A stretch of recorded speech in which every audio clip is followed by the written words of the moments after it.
Let's go. Let's go.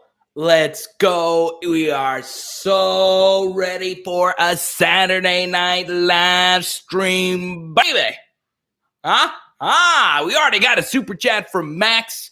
We already got a commitment today from Fitzgerald West. We got a commitment a few days ago from Demario Dolan. We got a commitment from a kicker, Nathan Dilbert, last Saturday. I am feeling so great tonight. Let's go. If you're not on my level right now, go on ahead and log off. Okay? This is the warm-up for Poirier versus Kana. And tonight it is going down in the super chats, the Venmos, the Cash Apps, as we say hi to Fantastic. We say hi to Jacques. We say hi to Matt. We say hi to Plum. We say hi to Clint. Danny, what's good? I am loving it. Plum, Wilson. I'm so fired up tonight. I don't know what it is. So, you know what's interesting? So we started off, obviously, here with our poll question for the night. And as we always do, we normally wait for about at least 50 or so votes to come in. And it looks as if it's about 50-50 regarding LSU and its drug policy. And I've gotten a lot of information from different people regarding this aspect of LSU football. It's kind of weird, right? You know, we talk about this all the time. What is accepted, what isn't? And that line is always blurred as far as society is concerned. And it's very interesting, right? We all have our own thoughts on the lettuce, per se. But the bottom line is that we cannot deny that this is hurting LSU football, okay? So if you are so, HE double hockey sticks bent on just this idea, then it's hurting LSU. It really is. So we're going to touch on that. Obviously, we'll touch on it a little bit more once we get more votes in. If you don't want to talk about it at all, guess what? You get to control the topics with your Venmos, Cash Apps, and Super Chats. That obviously goes a long way in supporting the channel. You can also get a shirt. And if you get a shirt, obviously, that really supports the channel. Thank you guys so much for everything. And has some good news. We are getting more bands. We're working on stickers so you can support the PHL movement. Let's go, Grant. I'm feeling good, Grant. Tony in Tennessee. Let's go. Let's go, Tony in Tennessee. You know, I really do feel this way, right? I think this is very key, right? Whenever you learn that LSU football players don't move the needle individually, your whole view on college football changes. They really don't. Now, some players really move the needle, like seismically shift the needle. But what's very interesting is LSU football has had some of their best teams of all time the exact year after some of their best players of all time left, right? So you look back to 2003, we lost Brady James the year before. Up to that point, arguably the best defensive player to ever play at LSU. He was up there. And then in 2007, we lost the number one pick at quarterback. We lost 2 first-round wide receivers and a lot more. And then in 2011, we lost Patrick Peterson, probably on the Mount Rushmore of modern-day LSU football players. And then you go to 2019, we lost Devon White. Once again, definitely amongst the all-time greats and could be, when his NFL career is over, one of the great LSU Tigers of NFL glory. And what that tells you is college football is about limiting the number of players you lose. It is not so much the individual players. Yes, some individual players really move needles, obviously like the Jamar Chases and obviously Joe Burrow and whoever you want to mention. But always keep that in mind. The team is what really matters. So, take Fitzgerald West today. This was a piece. And when I look at the LSU offensive line, I feel as if, yes, I'm putting a lot of pressure on LSU. We got to land Emory Jones. But, I go back to it. I'm like, okay, let's just say for some reason Emory Jones doesn't commit on July 30th. If LSU can miraculously land some other offensive linemen, it's going to be okay. We go to Tony here. Thank you, Tony, for your super chat. Tony, I have been missing you in the chats. I really have, Tony. Let's go, Roman. I-10 Roman. Let's go is in the chat today. Blasting on the Bluetooth on I-10. Let's go. So Tony says if it's medical, okay, but recreational, not so much, or if they do in moderation. Well, here's the thing. Tony, I'm going to be open from my perspective, Tony. And this is going to sound crazy because I went to LSU. I grew up very open-minded. I was around different groups of people. I've lived in different cities. I have never smoked weed. I don't even know what it's like. I've never done a cigarette or anything like that. Now, I'm not an angel by any stretch of the imaginations. It's just something I've never had the desire to do it. However, I know friends that do it. I have friends that I thought at first did not do it. And, there's people feel differently about it. But even though I am someone that does not do it, I believe that, especially, if it's legal and there's medical reasons for it to help you, it's perfectly fine.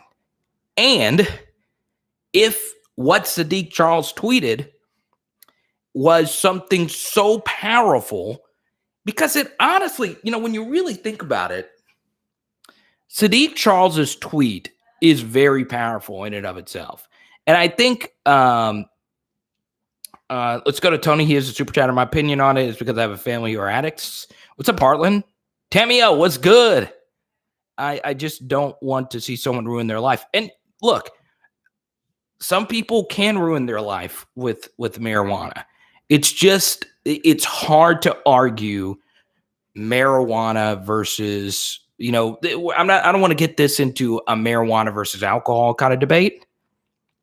Fantastic. Saahdiq Charles' tweet basically said, I'm paraphrasing because I don't have the text in front of me. He had it up for a minute and he deleted it. And this was yesterday. He said the following, if you want to smoke weed, just don't go to LSU. So it's just true. You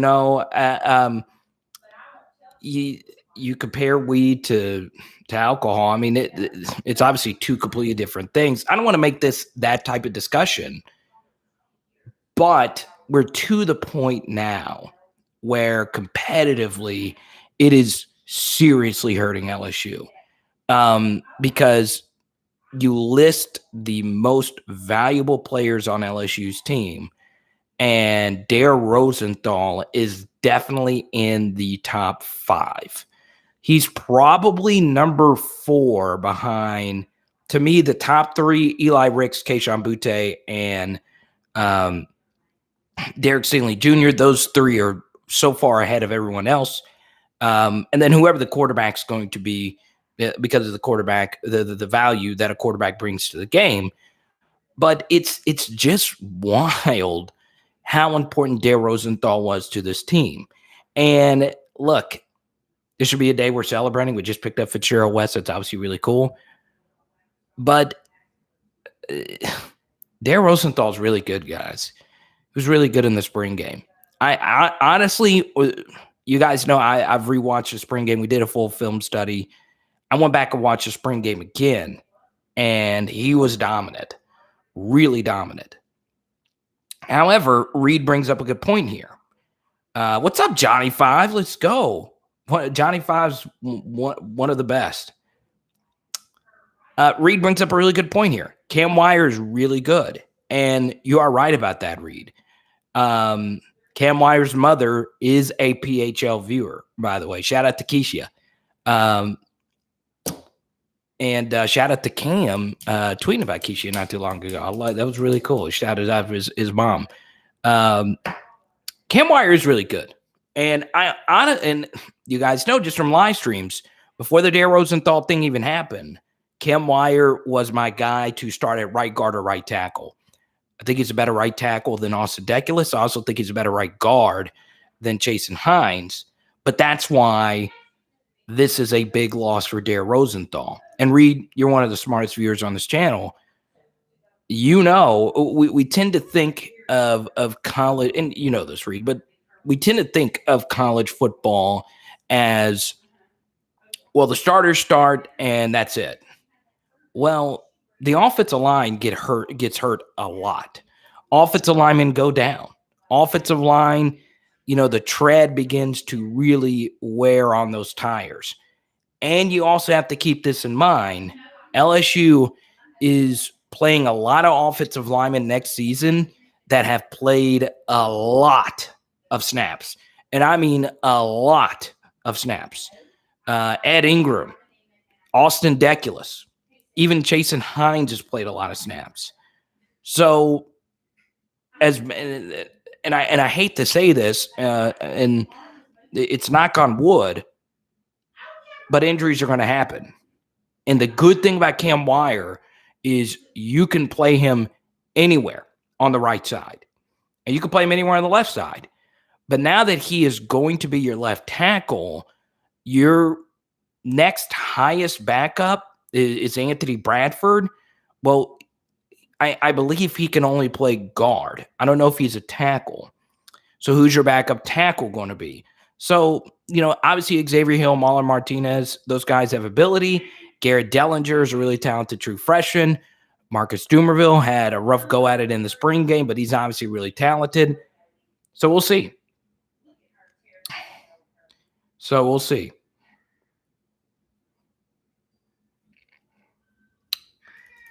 Let's go to Fantastic. It's good to hear from you, Fantastic. I know you've been, that personal tragedy from a few months ago. I love you, my brother. Just good to see that name. I just love that name. Fantastic Funky Bunch. Larry said, bruh, the marijuana is not allowed in college athletics. If you want to smoke, quit playing football. Well, it may not be allowed, but it is more lax. It's the enforcement of it that's obviously a thing. And look, I used to feel this way, but when an actual player, this is why it's very credible. Okay. And the reason why Saahdiq Charles is saying this is because he was suspended for 6 games and he was healthy in 2019. And he knows Dare Rosenthal and they played the same position. So they were in the same position group. So this is one of his friends. This was something he feels passionate about. So I do think it's a big deal. I really do. And, I hate it. And I always feel this way. I hate it when someone says something bold and then they delete it. Not because I'm mad that they deleted it. I just feel Saahdiq Charles feels like he hurt LSU. But I think he's actually doing the opposite because it is worth discussion.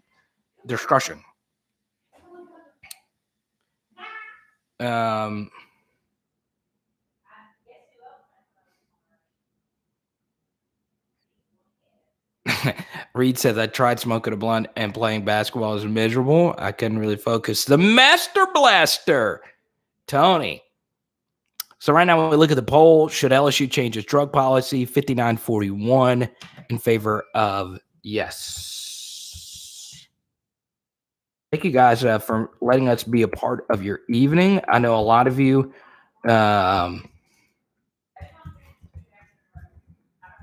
I really hope Dustin Poirier wins tonight. I'm a big fan, not gonna lie. I was a big fan of DC as well. So I'm all in on the Lafayette MMA.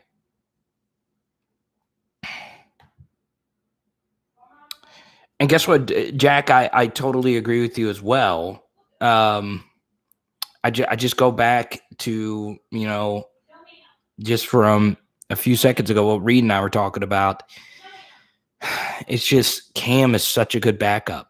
He's such a good backup. When you have a backup that has starters experience at left tackle and right guard and snaps at right tackle in an actual game. It's just good to have that. And look, you look at the last national championship teams in LSU. So 2019, a lot of our offensive linemen got banged up. I mean, we really got banged up front. But guess what? We had Ed Ingram off the bench. We had Badari Traore off the bench. So we had some guys there that were experienced adults with snaps that were ready to go into the game. All right. And you go back to 2011, T-Bob, Will, that group was really deep as well. So yeah, that's that's the downside of it.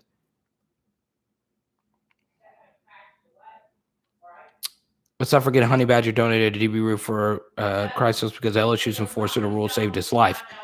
Yeah, and for some people, the Mary J. Blige is just too much. They can't get enough of it, and obviously that's also an issue.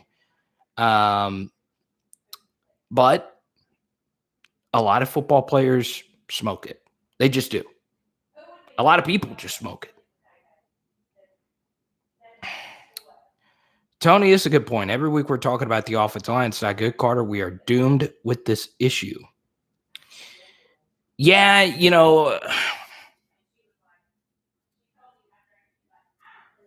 trying to think, doomed. Does it change?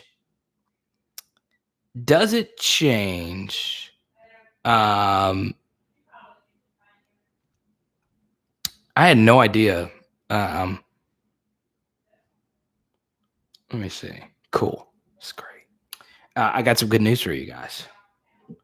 I just secured some more cards to give out on the channel. I'm really excited about this. I don't know if we're doomed per se, but it does really hurt. It really does hurt. But here's the thing. The scary thing about offensive line play and the scary thing about college football in general, you don't know how talented a lot of guys actually are. And, there's so many great players that go to LSU. We never really get to see them.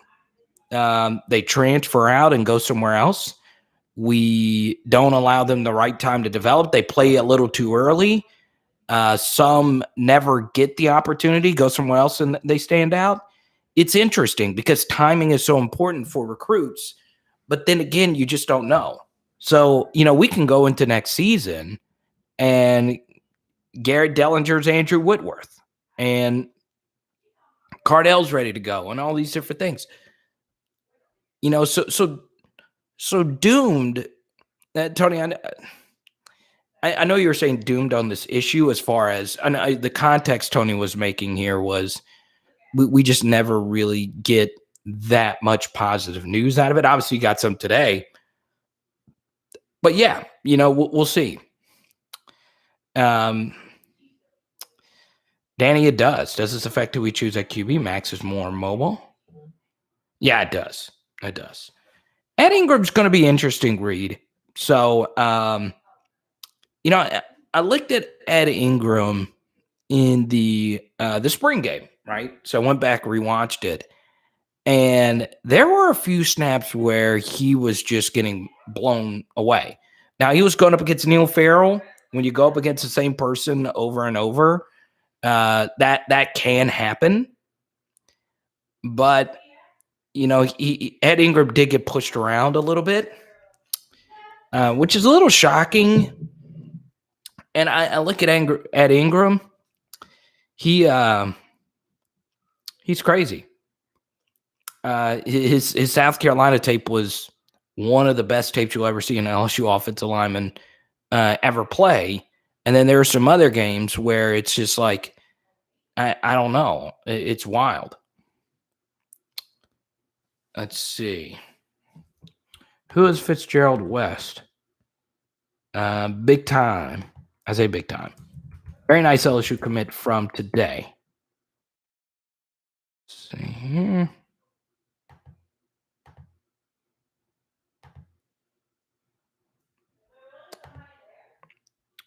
I can't believe we have not hit 5,000 subs yet. It's been a while since we hit a milestone. This is Mel. I want you to go watch this video right here, and you'll learn who that is, and then come back to the chat because we're going to be talking about him a good bit tonight. Jazz Ferguson. I don't see. There's more that lead that never heard from again than those. Well, Jazz Ferguson actually was a really good player. He made it to the NFL. Trey, his situation was crazy. I won't get into it. Valentine was really good. He just couldn't qualify. So yeah, you are right about that though. Fantastic. So much of who you are as a prospect comes down to who you are personally. Some guys just can't play at the Division I level. They were 3 and 4 stars and they were mislabeled. They're not recruits. But I'm telling you, living with actual Division I football players my sophomore year changed my entire view on a lot of what they would tell me. Changed my entire view on how I view a lot of college football. There is so much that a prospect deals with mentally that can really mess with you, right? Let's see. We are at 46 votes. It seems as if we're at 60-40. So at first, no was the overwhelming right answer. So we'll see. We'll land Emory and Armella to have 5 offensive linemen in this class. I hope so, Keegan.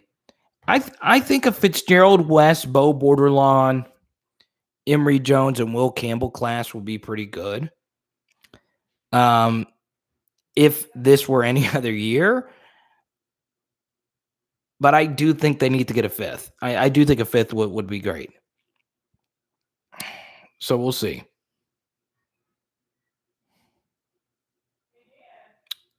Oh, we got some Savion Smith chat in here. I like that, man. It's a deep cut already. Life is a deep cut when we're already on Savion Smith discussion. I don't know where Jared is. He said he was going to be in here tonight. That's fine. Pegasus, I'm not an expert on the NFL. Especially their drug policy. What's up, Josh? Good to see you. John, I haven't. We'll get into that a little bit more. So, yeah. We have not done a Max or Miles starter video yet. I'm going to wait a little closer to the season. John, this week was more defensive film studies. And yeah, that's what this week was all about.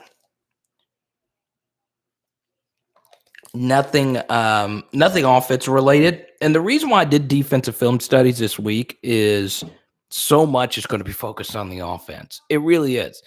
College football is an offensive game. It used to not be that way. It used to be a little more balanced. Now it's pretty much 70 to 80% about your offense. And because LSU is in such a query regarding their quarterback battle, I think we're going to see this be the top story. So obviously so much is going to be Max or Miles. And I don't want to get into that too deep, but obviously, if you super chat it, we'll make this another Max or Miles live stream. Jarrell Cherry's still on the roster, Jason. I was actually watching, he got a lot of snaps against South Carolina, and it wasn't the best. Now, I'll tell you this. Bo Pelini was really bad last season, and I know you guys know that, but the more I watch it, the more it the more I think what made it even worse was players started playing for themselves, right? And what tends to happen when you're just out there giving it your best and you're just going all out while not actually thinking, what happens is you begin to start giving up explosive plays because you don't go through your right keys. You begin to take horrible angles. And there were some really bad culprits of this last season. I cannot say this enough. I was blown away, and I mean blown away after rewatching, because it's really hard to determine what I'm about to say just watching the game only once or even twice. But I was really shocked at how far Jacoby Stevens fell off a cliff last season. My jaw was to the floor. And a lot of it was bad technique. A lot of it was bad coaching. A lot of it was switching from a 3-4 to 4-3 because Jacoby's role changed so much in a 3-4, and in a 4-3, you become a little bit more of a basic safety, but it just wasn't it wasn't great. And something else happened in the SEC, and we touched on this quite a bit, is the SEC just opened far up. I mean, it became spread, and the offenses became so much better just in a year in the Southeastern Conference. And our defense went in the opposite way. Schematically, we went backwards. Communication, we went backwards. And athletically, we went backwards. We were not fast at all. Legit, every position across the field outside of Tyler Shelvin, we became slower. We lost so much speed from that 2019 defense. Delpit, Chasen, these are sub 4.7, 4.6, 4.5 guys that made a lot of crap happen for us. So yeah, it was wild. It really was wild.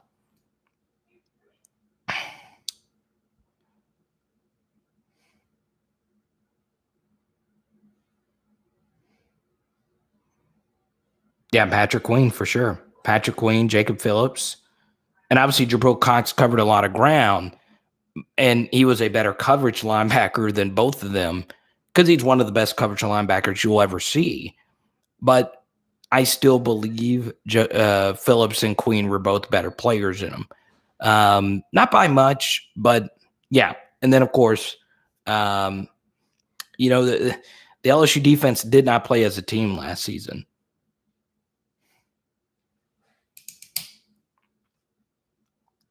But yeah, I think we'll see. I'm very curious what the defensive scheme is going to look like next season with Durante Jones. And I think there are some aspects of the defense that I like of the 4-3, and there's some things that I don't. But it obviously, we just don't know a whole lot. I meant to get this going right here. Let me get this right here. Let me go here. Dashboard. Let's go here. Go here. There you go. And no, that's not what I want to do. Hold on. There we go. Okay, I guess we're good.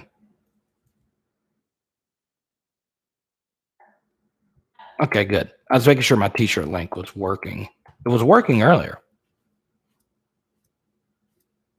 Oh, fantastic. Oh, come on. Fitzgerald West bragged on our new offensive line coach, Brad Davis. Yeah, he did. Yeah, he did. Yeah, he did. Let's see.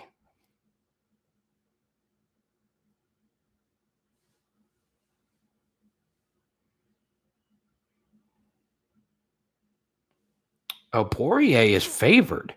I didn't think he'd be favored. How many of you are going to talk yourself into betting Connor tonight? Really, raise your hand. Let me know. How many of you are going to do it? What's up, Roger?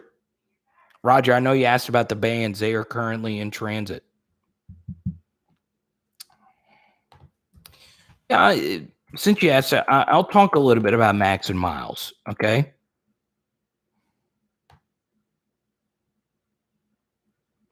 Let me see. And John, that's a really good comment. It's rare that a half lion, half human has a comment that good, John, but you did. Yeah, I was really shocked with that, John, and it made sense. We just won the title. You're feeling yourself. You new scheme, no problem. We got it, and it was a mess. It was a mess. So I'll touch on it, John. Do I have a personal lean or a prediction yet? I really do believe Myles Brennan will be the starter. I do. Now,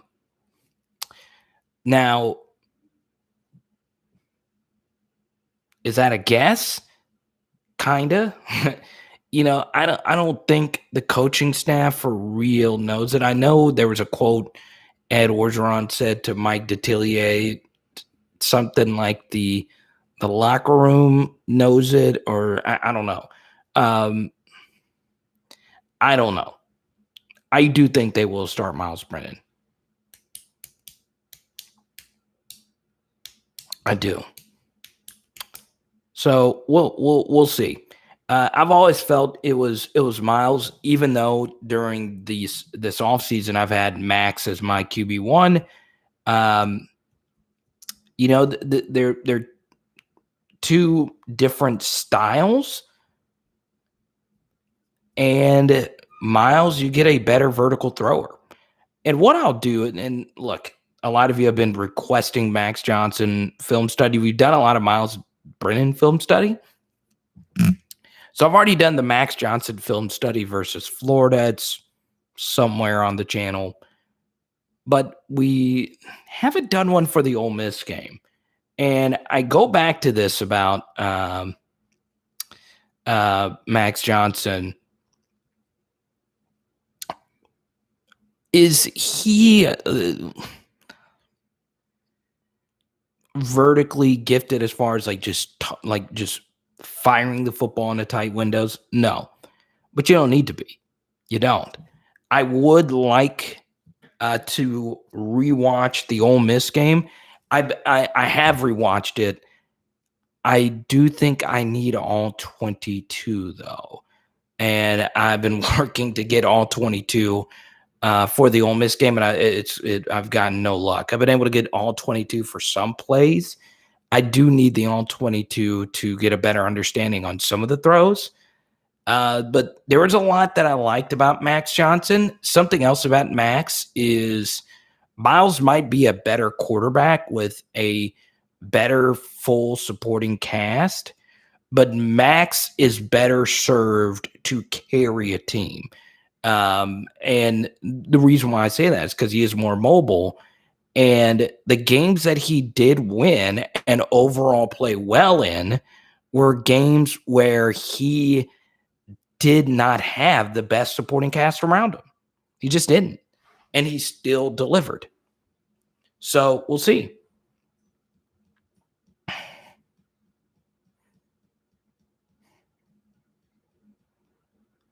Keegan says Max is more mobile, has much eligibility left. So this is my problem here, Keegan, about the eligibility left thing. I don't believe in that.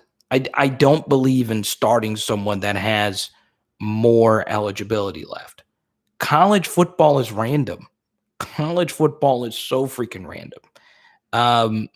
Look, we won a national championship with the first-year starter who also happened to wear number 15, and that was Matt Flynn.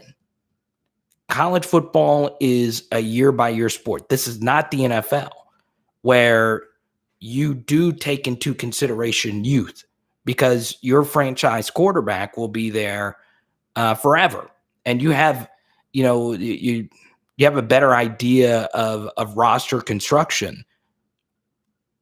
I don't think you can necessarily do that in college football, especially now with the transfer portal.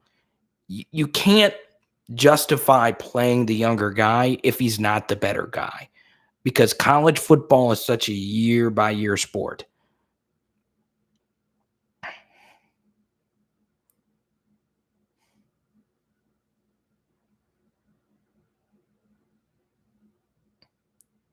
We don't really have a proven deep ball receiver on the roster. I'd say Kayshawn is pretty proven as a deep ball receiver. Obviously, he's not as proven as Terrace Marshall. Terrace is very elite when it comes to deep ball play. You look at Kayshawn, 2 of his long touchdowns came when we were throwing the ball into the direction of a corner blitz. So he was wide open, but he did make some really nice deep catches. The one late versus Florida, and then obviously Ole Miss. A lot of his damage against Ole Miss was deep crossers and him making plays after that. So yeah, Kayshawn's a really good deep option, and you got to factor this in as well. Kayshawn's best plays in the spring game, the fake spike, for instance. Dwight McGlothern was not fooled by the fake spike, but Kayshawn outjumped him and timed the ball better. So that showed me the 50-50 aspect of his game. And I know it was just a spring game. I know. But Kayshawn's spring game was so good. He really did everything well. And I don't know if you caught our film study, our Jake Peets versus Durante Jones film study. The more you watch Kayshawn, the more you see his football IQ is off the charts. He did so many little things last season that were so under the radar. So he had the stupid fumble against Alabama, the Deshaun Jackson play, but John Emery doesn't score on his long touchdown if Kayshawn hustles and makes the block down the field. Then, the Florida game, we tend to forget this, he downed a punt inside the 1-yard line when we really needed it. Our offense was struggling in the extended red zone. We had just dropped what could have been a first down. Kevontre Bradford out of the backfield. Cole Taylor missed a block. And on that punt, we downed it into the 1 because Kayshawn made an incredible play on the ball. And then in the spring game, and you could watch a film study a little bit earlier this week, he had a little bit of a rub on Jared Small, which opened up Nick's doors for a first down. He's really, really smart. And he's special. He's special. Now, what's his ceiling? I mean, can he get up there with, the GOATs, the Jamars, Michael Claytons, Reeds? Yeah. I mean, I think I think this next season we'll feel pretty comfortable saying his name with the GOATs of the GOATs. So, and he's faster than all those guys too. You need to share these comments with everyone. Seems you're having a conversation with one person, not the whole group. Just a suggestion. Thanks, Zeus. I don't know what you're saying here. I'm answering as many comments as I can. Once again, Zeus, if you want to change the topic, Venmo, Cash App, Super Chat, always helps out. Let's go to here. And that's a good question. It's a good point there, Danny. Will one of the true freshman wide receivers break out? It's interesting, though. It's so hard to just come out the gates as like a true freshman wide receiver. I don't think we've necessarily really ever seen that. Jamar really started to hit it as a true freshman. And I mean, he was so dominant in the Fiesta Bowl. Terrace picked up, at the end of his true freshman season. And then obviously Kayshawn with just wild. Yeah, just wild. Let's see.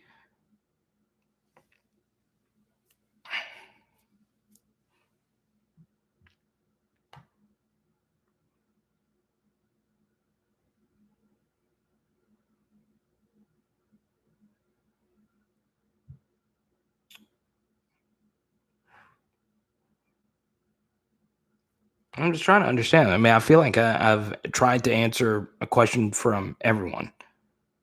Let's see. Thank you, Tony, for the super chat. The Master Blaster. Everyone show some love to the Master Blaster, our sergeant, one of our favorite truck drivers. I love it. For those that don't know, I am a huge truck driver fan, and Tony is a retired driver, and obviously I-10 Roman's on the road with us tonight. What's good, I-10 Roman? Make sure you stay safe. Who will be the standout wide receiver? Who is your pick for freshman wide receiver? Okay, so before the freshman wide receiver, let's go to the standout wide receiver. Okay, so let's take Kayshawn out of the equation, the Master Blaster. Who do you guys think out of the old heads? The old heads, okay? So that's Alex Adams, John Trey Kirkland, Jeray Jenkins, Trey Palmer, Devonta Lee. Which one of those guys breaks out? John Trey. So y'all show some love to the Master Blaster. Tony helping out the rent check. I love it. Okay, and since Zeus made that comment a minute ago, Zeus, let us know. Huh? I'm not calling you out. You said I'm having a conversation with one person. No, I'm answering everyone's question. Let me know, Zeus. I want you to feel welcome here. Johnny says Kirkland. Clint says Kirkland. Okay. John Trey. It's interesting. So let's go through all of these. Fantastic. I'll get to that in a second. Actually, that after Tony Super Chat's done, I'll get to it. So I'm going to go with Jeray. And if we did a deep dive on this 2 months ago, our number 2 wide receiver deep dive. And Tony, I'll link it a little bit later. Look, you look at Jeray Jenkins. Okay. Now, it's interesting. You want to know why I love Jeray Jenkins and why you should love Jeray Jenkins? Okay, so we talked about this in our Fitzgerald West video a little bit earlier today. I always cheer for the 3-star Louisiana kid. I always do. Now, this is the sign of a guy who really loves LSU is Jeray Jenkins. So you go back to the recruiting class that Jeray Jenkins came in, okay? It was the 2018 class. Now, who remembers the 2018 class for LSU? It was not a good class, all right? It was one of the worst classes ever at LSU. Just a lot of bust and guys that just didn't work out. And the only 2 players that really hit superstardom in that 2018 class, and if I'm missing anyone, help me out here, but Joe Burrow, but he's not listed on the 247, but he was a transfer in that cycle. But still, in 2018, Jamar and Terrace were in that class. So Jeray Jenkins still came to LSU. And that's the sign of someone who really wants to be there. Okay, so 2018 comes around, he doesn't play. All right, then 2019 happens. He's definitely not going to play with all those guys, Racing McMath and whoever else. So 2020 rolls around, and guess what? Jamar and Terrace were still coming back. Okay, and then 2020 rolls around, Racing McMath is coming back. Then we get this Kayshon Boutte guy. Then we still have Trey Palmer and Devonta Lee and John Trey Kirkland and Jeray Jenkins. No one ever mentioned Jeray Jenkins in the offseason. And what did he do when he got his opportunity to play against Mississippi State? He balled the freak out. He seized the opportunity. And he never really looked back. He was the only wide receiver that played meaningful snaps for LSU wire to wire. Okay? He was consistent. He was healthy. He was a good teammate. Now, let's go through Jeray Jenkins' skill set. Is he a good deep option? Yes. and that is by far the number one trait a wide receiver can have, is can you stretch the field? Not only does the film prove this, the analytics prove this. If you can stretch the field, you open up everything else in your offense. And Jaray Jenkins last season was a proven deep threat. He showed it in the Mississippi State game. He showed it in the Florida game. He's also very witty in the red zone. And on top of that, you look at some of the advanced stats of Jaray Jenkins. His ADOT was one of the best, not only in the team, but in the SEC. So average depth of target. That means when Jaray Jenkins ran routes and when he was targeted, he was down the field, right? And that's per SEC StatCat. And you look at his yards per catch. And then, this is something I hear a lot from viewers. One thing that frustrates you the most were the drops. LSU's had some drop issues, especially in 2020. Jaray Jenkins was the best on the team in drop percentage of players that got at least 15 targets last season. He does everything well. He's not spectacular. I don't think his ceiling is Terrace. Obviously, I don't think he's going to get to that level, but he's really good. So I'm going to go with Jaray Jenkins. A lot of you guys are saying John Trey. I like it. Danny says John Trey. Trey Palmer. I love it. Let's go, Kenneth. Everyone show Kenneth some love, baby. Just got off a 12-hour workday, and he's coming to hang out with us. Thank you, Kenneth, for letting us be a part of your lovely evening. Jack says, I like Kayshawn, John Trey, Jenkins, Palmer. Okay.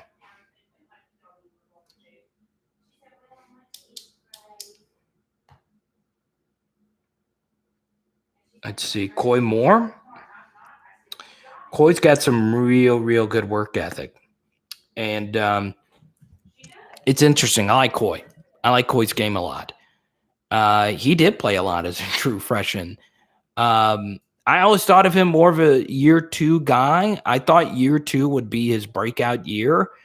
And he exceeded expectations of year one. I don't think anyone really expected Coy to play as much as he did. And he balled. Now, a few things about Coy. Of the players that got at least 15 targets, he was the only wide receiver to average less than 10 yards per catch. So he was a very methodical slot wide receiver. Now, that doesn't mean he's slow. It's just we haven't yet necessarily seen him run deep routes, and that's not necessarily his game. He is a very Jarvis Landry type of wide receiver, a slot assassin, strong, physical. So, yeah, I expect big things from Coy. I also think Coy should get some work at running back this season in the 2-minute offense. He's really good in that situation. We only got to see him do that once, and that was with Garrett Nussmeier. I mean, look, if we can't find a running back to catch out of the backfield, it really does help. It really does help. So Tony with another super chat. He wants to talk about the NFL, guys. I'll get to that really quickly, Tony, but I want to answer your second part of your question in your last super chat. John Trey was the guy that balled out in the spring game. What's up, Plum? Good to hear from you again. Coy Moore will be your Justin Jefferson. I love it. It's interesting you say that. He'll be our Justin Jefferson when he and Jamar went to the same high school. I love it. So, Tony, before we answer that, I want to get to your true freshman wide receiver question because I know some of you guys listen to your true freshman wide receiver question. I would say your final answer as far as your breakout wide receiver, my pick is Jaray Jenkins. Now, true freshman wide receiver, I need everyone. Obviously, there's 5 of them. Jack Besh, Chris Hilton, Malik Neighbors, BTJ, Brian Thomas Jr., and Deion Smith. So everyone in the comment section right now, just type the initials of the true freshman wide receiver you think is going to break out, and then we'll get into the NFL. Okay? All right, Neighbors.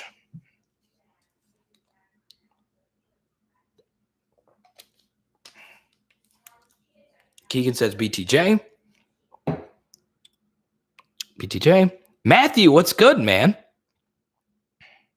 Pat to product. He hadn't been around in a while. Big Al, where you been hiding? Dad joke, Big Al.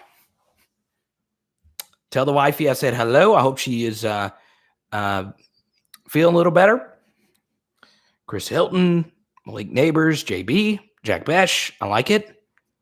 A lot of Jack Besh love in here. Roman, I-10 Roman says Jack Besh. Danny says CH, Chris Hilton. I love it. So obviously, it's kind of scary to answer this question. Yeah, Chinese again tonight. I love it. Chris Hilton is the most polished. I love Deani's right there. Yeah, so as far as an athletic profile is concerned, I think Chris Hilton probably is the best athlete when you factor in size, speed, track and field. From what I've been told, Chris Hilton has really filled out his body. I know that sounds so weird, but he's looking more like a Division I wide receiver, whereas in high school, he didn't look like he didn't have the biggest frame in the world. So yeah, Chris Hilton is probably the best athlete out of that group.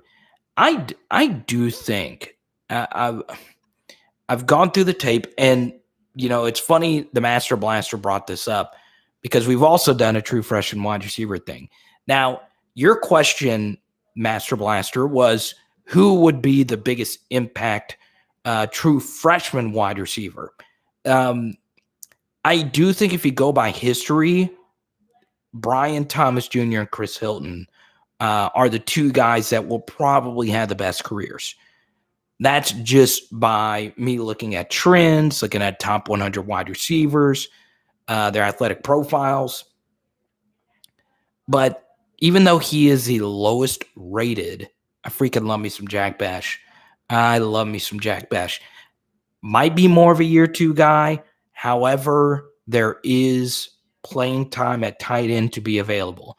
It's Cole Taylor, I've always thought he was a year three, and I thought Cole Taylor is going to perfectly work his way in, because the way I looked at the situation last season with Cole is I thought Eric Gilbert would play 2 seasons at tight end, and then his junior season, he began to work his way out to wide receiver, and then Cole Taylor become the tight end. I thought that was what would probably happen.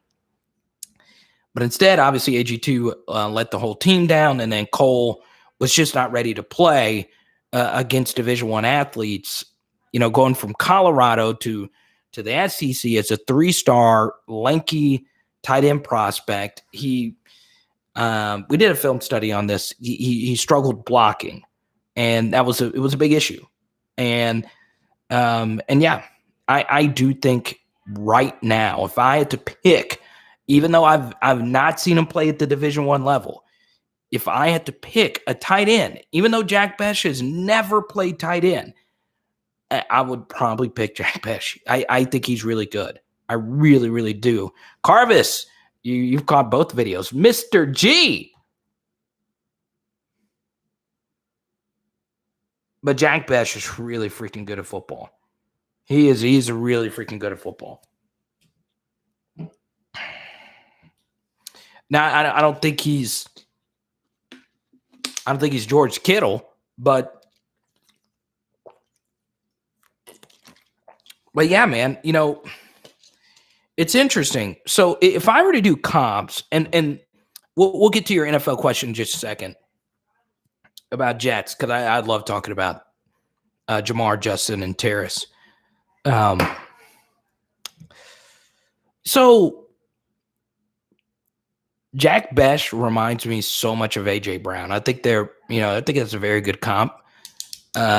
Probably not as athletic as that, but they're the way that they play the position is very similar. BTJ does remind me a lot of Terrace Marshall. They're very similar prospects. And yeah, the other 3 are really good too. It's just going to be really hard for all of them to get snaps. So we'll see. I didn't think we'd get a Daquille Williams reference in here, John. You are a diehard college football reference. I didn't think we were going to get a Duke Williams reference in here, but here we are. So, as far as year one is concerned, I actually am going to go with Jack Besh. I really am. Deion obviously has the advantage of being an early enrollee, but we'll see. We'll see.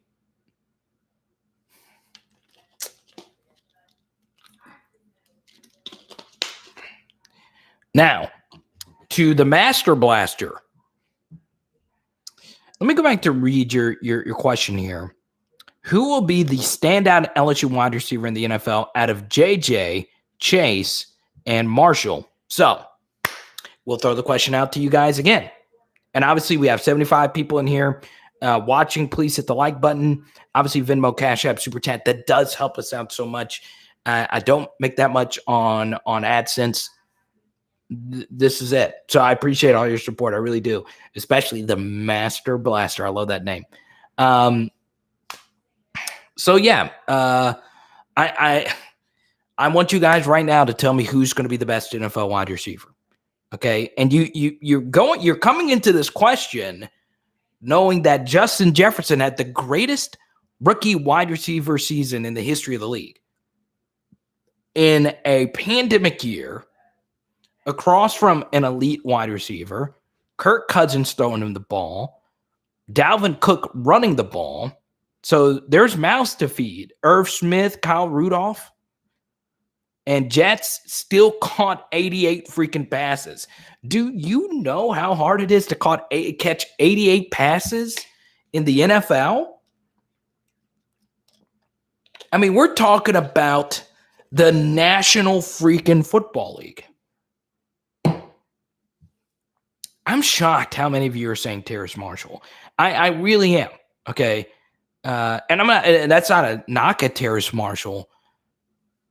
I guess there's still a lot of Joe Brady fans in here, and you should be. We're at 79 viewers. I love it in the off season. Lots of competition tonight.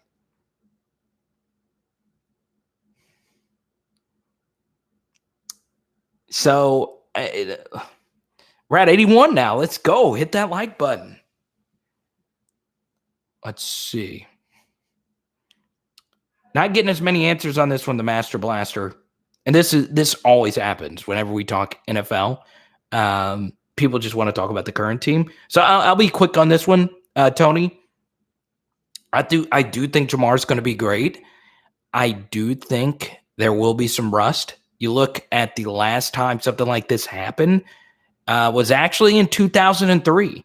USC wide receiver Mike Williams sat out healthy for the 2014 season, or the 2004 season, entered the draft, was still a top 10 pick, and he just didn't work out in the NFL. Now, Jamar is a workaholic, and Mike Williams was the opposite of that. I just don't see a scenario where Jamar doesn't ball the freak out. It's just so hard. I do think Jamar will be the best, but it is so hard to say that with Justin Jefferson once again having the greatest season a rookie wide receiver has ever had. And he did deserve to win Rookie of the Year over Justin Herbert. Justin Jefferson was more extraordinary at his position than Justin Herbert was at his. Yeah, exactly, Path. He would have he probably should have had over 100 catches if they knew what they knew later in the year. So, yeah. Chase a close second.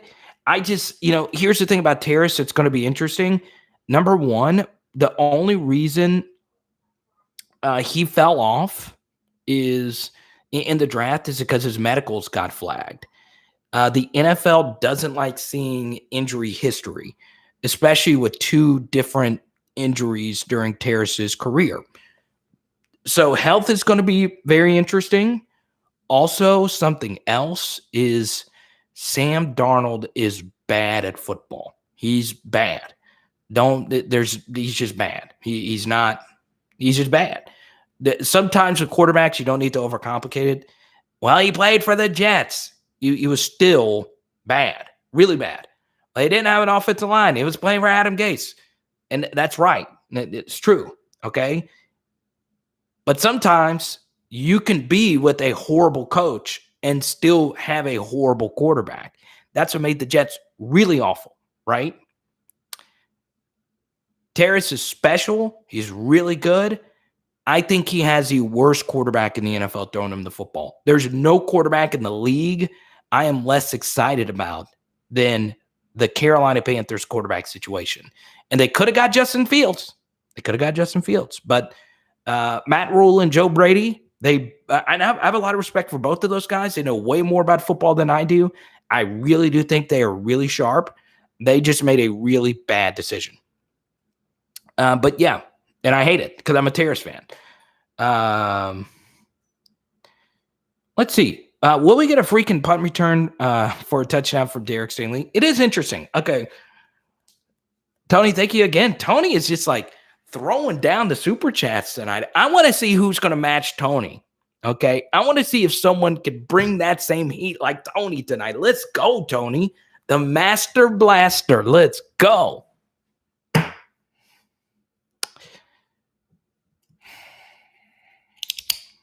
However, really quickly, the last point on Justin Jefferson or on Jamar Chase. So a few things I like about Jamar Chase, and we'll get to this, Tony. Is number one, the Bengals, I do like Zach Taylor as a play caller. I don't know how much I like him as a head coach, but Jamar does have good weapons around him. So Tyler Boyd, T. Higgins, both those guys are good. So, yeah, and Joe Mixon. So they're going to be good. That's going to open some things up for him. So will we get a punt return from Derek Stingley? Okay, so let's go back to 2019. Obviously, we didn't get many punt returns from Derek Stingley Jr. You also got to keep in mind that as a punt returner, when you have an elite offense coming onto the field, there is a tendency to fair catch more often, right? Because you don't want fumbles or anything. You don't want to take a possession away from Joe Burrow, right? And, I do think the fumble against Auburn kind of spooked Sting. He did have a fumble on a punt return, and Auburn scored a touchdown off of it to defend Derek Stingley. He was beyond freaking incredible in that game against Seth Williams outside of that mistake. And he got called on a BS pass interference at the end of that game. I still can't believe they called that. But anyway, I think that affected his punt returns after that. He didn't really have a big punt return game after early in the season. His best punt return games in 2019 came against non-Power 5 teams. And then you go to 2020, his best punt return game was against Vanderbilt. So his elite punt returns have come against the weakest competition. But you also got to keep this in mind that punt returns are weird. Okay, they go all over the place. All right, hang time is into effect. Your punt blocking goes into effect. And, sometimes punt returners at LSU don't hit until a wide variety of reps. So take Tyrann Mathieu in 2011. He didn't have his big punt return games until later in the season. So, maybe we just haven't had punts for Sting to actually return. I can't think of too many that Sting had that were really returnable. So we'll see. I do think there's quite a few of you that would like Trey Palmer to be just the return guy. And I'm totally for that. I really am. And just because Derek Stingley gives you so much more value as a defensive player. Pro Football Focus has Derek Stingley Jr. listed as the second best player in football for a reason. So, Desmond, I appreciate this very generous Cash App. And here's what I'll do, Desmond. Okay. And I really do appreciate it, Desmond. However, it is an NBA question. And I am a big NBA fan. I will do this, Desmond, because it was a very generous amount. I will touch on it quickly, but I'll promise you, Desmond, if you hang around, I will get into the NBA. Normally about an hour and a half, 2 hours into it, we'll go a little bit deeper into other topics. But you said Suns fan since 1993. Shout out to my friend Martin Black. He was a classmate of mine at LSU. He got to go to game one of the finals. So I know a lot of you are also NBA fans, but we're here to talk LSU football. But I do say if I get a Cash App or something like that and you ask me something else, I'll touch on it in a second. Then we'll get into it a little bit later. You know what's interesting? I do think the Bucks come back and they tie it up 2-2. I do think there is some value in taking Milwaukee and to win Game 3 and Game 4. Look, you look at the Suns game in Game 2. They hit a lot of tough shots. I do think that'll cool down some. I think the Bucks will win Game 3 and Game 4. Hey, babe. Hey, babe. What are you listening to? So yeah, I think that's going to be the case. Oh wait, let me see. Trillville, look at you. Hey, in the building. So yeah, Desmond. Give me your number. And I'll call. Give me your number. Hey, it's crazy. I wish you guys could just come hang out in here. It's crazy. So, Desmond, let me know if that answered your question. I do think Milwaukee comes back and ties this up 2-2. I know you did that. That's not what you wanted to hear as a Suns fan. But the Suns are the better team and they'll win the series. I'm not the Suns and 4 guy. Suns and 4. I still can't believe that. And I know a lot of you are on the internet, right? You're watching this. I still can't believe that Nuggets fan was getting his you-know-what beat and his friend did not step in. Why in all there's been so many stadium beatdowns, but every single one of them features a friend watching their friend get their face pummeled. I don't understand that. You step in there. So anyway, Desmond, let me know if I answered your question. But I do want to talk NBA a little bit later because I love the NBA. I really do. And actually, I'm not going to do that. Oh, man. But Bucks tie it up. That is a Power Hour LSU lock. You're right, Matthew. If Stingley were elite at punt return, it'd be worth the risk. But we have others that can do it very well, so why risk our best player? So, yeah, that's a good point, Matthew. Look, Tyrann Mathieu was worth the risk because we might not win the Arkansas game. We might not win the Georgia game if Tyrann Mathieu didn't return punts. So, yeah, it is a risk. But, most of the great LSU punt returners were also just great players. So it's rare for LSU to have just a punt returner per se. Kind of like in the NFL, in the NFL, you have a designated punt returner, kick returner, whatever. At LSU, most of the great punt returners were also just, the best corners and wide receivers on the team. AAHDIQ Kane, and we'll get back into it in a second. I'll let it with that. So, Tony, I'm glad you brought that up. All right, so we can't play in fear of injuries. So here's what I'll say about this, Tony.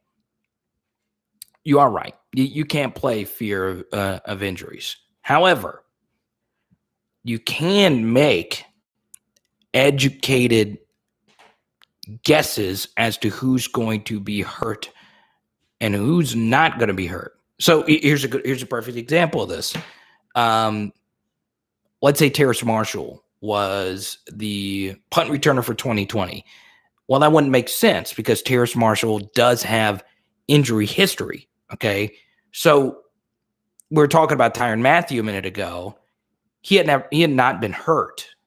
Derek Stingley was hurt a lot in 2020 with different types of injuries. And our defense suffered because of it.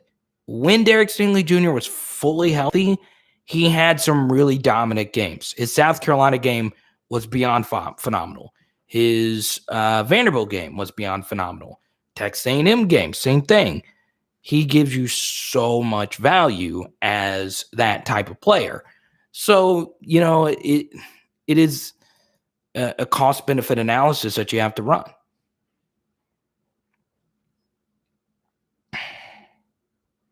Mick, you're probably right about that. I haven't had one in a while, but I did stay up late. I got into a sports card wormhole. What flavor is this? Let's see what flavor this is. Tropical Burst flavor. It's funny you mentioned that, Reed, on the double reverse returns.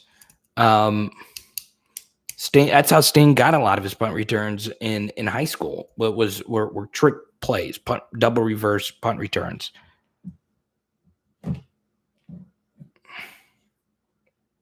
By the way, Desmond, let me know if I answered your NBA question.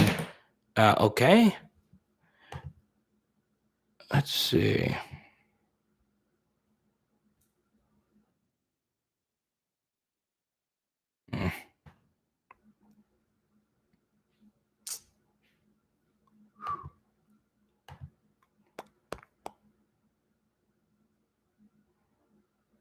He also got cooked in the Alabama game by Devonta Smith. True. And Van Jefferson of Florida. I'd have to go back and rewatch the Florida game. The Devonta Smith is definitely true. Van Jefferson, did he really get cooked bad by Van? I honestly, I'm trying to remember the Florida game defensively. I remember we started slow and then we ended strong.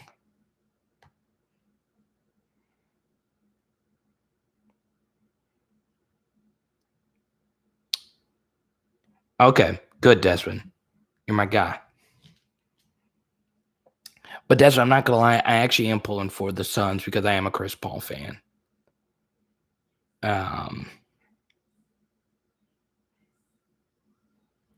Genie in a Bottle. I don't remember that song. I remember that song. Giannis. I do like Giannis too, I'm not going to lie. Oh, you also got Drew Holiday on the other team. It's funny, Drew's wife was such a better athlete than Drew himself. Van Jefferson had 3 catches on Stingley, a TD, and 2 catches. Okay, very nice. Let's go to Danny. I love it, Danny. Nice super chat here. Boom! Boom, boom, boom. Fired up. I feel like going all night. I feel like going all the way up to the Dustin fight.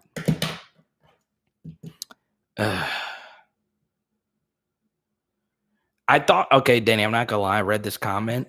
I thought you asked me a question about Richard Pryor. I really did. So I read Pryor, okay? And I was like, okay, we'll talk about Richard Pryor at this juncture. But if you guys do want to talk about Richard Pryor a little bit later, I'd be happy to. Dwayne, what's good, man? We've seen a lot of commitments prior to the season. I can remember in a while. Do you feel like a lot of flipping happened once recruits get a game day feel? Love this, Danny. Freaking love this question. I really do. Because, Danny, you read my mind. And, Danny, I know you watch our videos. So you probably heard me say this. You may have not. You're right. You're so right. Look. We love LSU, right? Every single one of us, there's a piece of us that would have loved to play football for LSU. Or if you're a basketball fan, you would have loved to play basketball for LSU, right?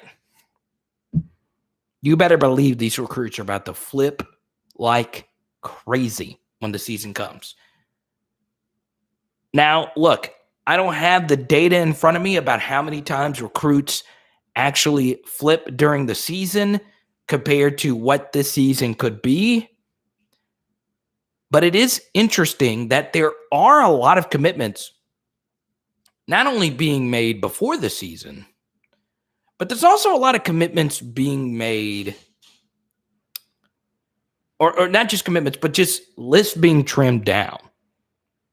So, look, I view Emory Jones as probably the second or third best player in Louisiana. He said July 30th is going to be his day. Let's hope he picks LSU. But you look at someone like Bryce Anderson, who Durante Jones has recruited like crazy. Bryce Anderson was once committed to LSU. Now he's trimmed his list down to Texas A&M and Texas. Now, yes, we did lose Bill Bush. There has been a lot of change. But are we really to believe Bryce Anderson is a lost cause for LSU? No. The same thing is true for a lot of LSU commits right now, or guys that you think have heavy LSU leans. Okay? Take Aaron Anderson. All right, a lot of you are big Aaron Anderson fans. Edna Carr, New Orleans wide receiver. He looks good. He's not that tall, but he's a ball player. JoJo Earl-esque recruit, not as good, but very similar as JoJo. And look, I can easily see he can go anywhere and be a slot wide receiver, All-American type of player. Anything can happen. Anything can happen. And look, a lot of these recruits have yet to visit Bryant Stadium. A lot of recruits haven't gotten to go to Ben Hill Griffin or wherever. And the same thing is true for guys that are already committed elsewhere and they've yet to go to a night game in Tiger Stadium. This thing is wide open. Now, we'll see. We'll see. So I do believe it, Danny, and I'm glad you and I are on the same page about this. Because I'm telling you this, if I was a recruit, I think thank you, Tony. I'm following that cab. But Danny, why do we actually get excited about recruits before they actually sign? Until they sign, I don't trust the commitments. Well, Tony, this is a good question. All right. So why do we get excited about commitments? Well, for the most part, commitments do not flip. They don't. Probably 2 or 3 out of your preseason commitments do flip. So obviously, you look at last season, Colt flipped, JoJo flipped. Trying to think of other early commitments that flipped. Who was it? Dakota Mitchell flipped. Kari G flipped. But I also think that was just not necessarily a mutual thing, but those two guys flipped at positions at LSU were really deep. I do think the Kari G, I thought Dakota Mitchell was fine. Kari G is really good, and he's going to get a defensive coordinator that's going to fit his skill set pretty well, Marcus Freeman. But yeah, it is a good question, Tony. So why do we get excited? I do think we get a little too excited about commitments. I'll tell you this, Tony, and I'm always honest with you guys. I love recruiting coverage. I like studying the tapes. I like seeing kids live their dreams and sign where they want to go and have all their family around and all their teammates during the hat ceremonies. I do tend to think it is. I'll tell you this, Tony. I think the day-by-day following of how kids lean a certain way is a little overrated. I do. And I think it could be a little wasteful at times as well, right? Because sometimes your best players are miracle commitments, right? So we're talking about Jamar Chase earlier. Jamar Chase was a miracle coming to LSU. I know because he is such an iconic LSU legend, he will withstand the test of time, right? You'll talk about him the same way you'll talk about Marcus Spears or whoever, any LSU legend you want to mention. Well, it was a miracle he came to LSU. Jim McElwain got fired. He was committed to Florida. Rumors are that he was going to commit to TCU on the NFL Network. They canceled his announcement for whatever reason. Sometimes recruiting is just miracles, right? And now with the NIL, you don't really know what's going to happen to recruiting. So I understand that, Tony. Obviously, a lot of recruits can flip, but it is a 24/7 type of thing. But I do agree with you, Tony, that you shouldn't just get too excited. And also, another reason why you shouldn't get too excited is because probably 10 to 15% of your incoming freshman class are going to be year one starters or year one big time contributors. Now, obviously, that was a little bit different last season because we had opt-outs and all the, you know, but still. Charles, what's good, brother? Yeah, Tony, you shouldn't. And guess what? If I was a kid, I'd be flip-flopping like crazy too. Well, I wouldn't because, I am an LSU homer. I grew up such a big LSU fan. But if I was a prospect from Florida or whatever, I would be flipping like crazy, right? So, look, there's so many factors that go into it. And we also got to remember they're 17-year-old kids. So, yeah.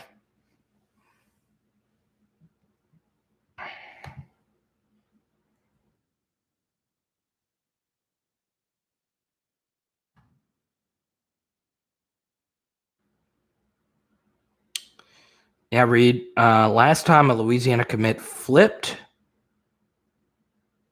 I don't know. When was that?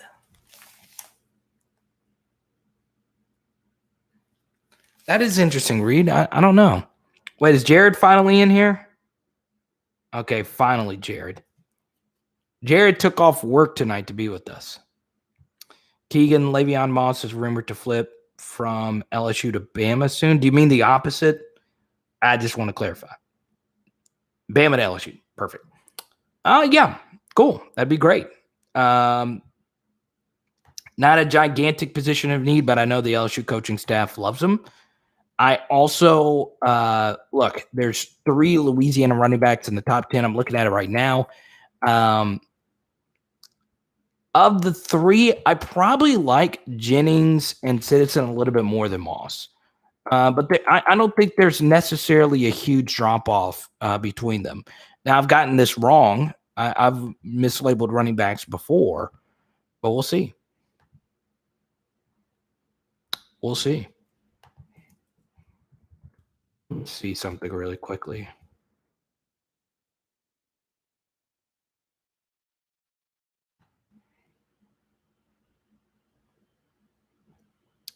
Big Al, you got that you got me when Big Al said I'm a genie in the bottle. what Big Al, I didn't think that would be your type of song. Who sang that song? If you wanna be with me. I love it. You Carvis, you remember that. I'm trying to remember. Was that Christina Aguilera? If you wanna be with me. More important question. Did anyone actually see the real life Aladdin? Right? I don't know. The Will Smith was a genie. Dylan Moses a flip? Was he committed to LSU? I don't remember. Let's see. I want to see if I actually. Let me see. Does anyone want this card right here? I ripped one blaster here. What's up, Jared? Jared, you took off work to be in here tonight. It was Christina Aguilera? Okay. I wish Haley was in here. She would know this. Okay. So who wants this card? I ripped this card. Who wants that? I know this is everybody's favorite player right here. Speaking of Dylan Moses. Who wants this? Jared is here.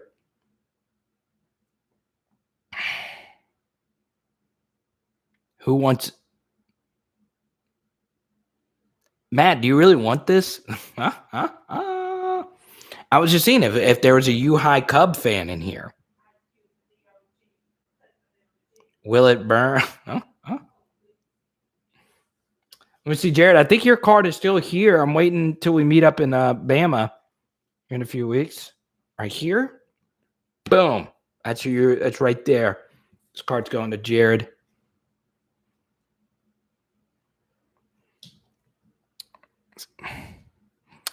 Who remembers this guy? This is not inexpensive. I want everyone to know that this is the greatest athlete of all time right here. Does anyone remember? This is not, Larry, this is not the biggest bust of all time. This was not the biggest bust of all time. This is the greatest athlete to ever breathe. Derek Sanderson Jeter, born in Kalamazoo, Michigan. Favorite food, chicken parmigiana.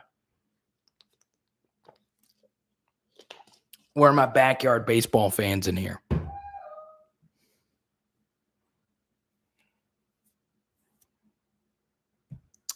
Yeah, dude, I'm excited, man. I'm excited.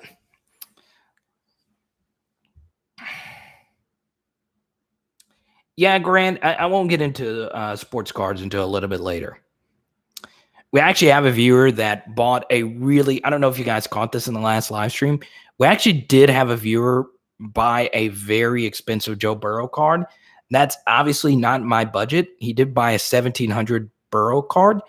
And I probably won't ever buy a card that expensive. I actually, I will tell you that. I don't have that money.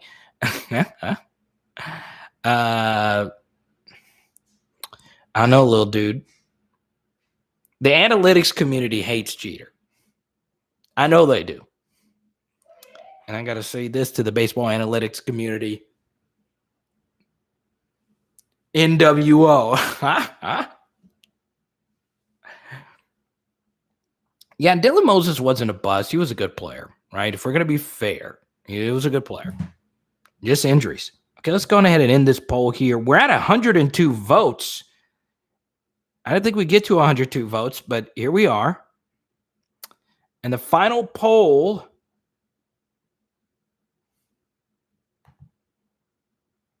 I'm waiting for the final numbers. Should LSU change its... Jesse, you never come to live streams. It's good to see you, brother. Believe it or not, Jesse was the first ever winner of a sports card. He got one of my favorite Leonard Fournette cards. I've actually given away all my Leonard Fournette cards to you. Jared, I love it. Believe it or not, I actually am a Jamarcus Russell collector. Look, we're an hour and a half into it.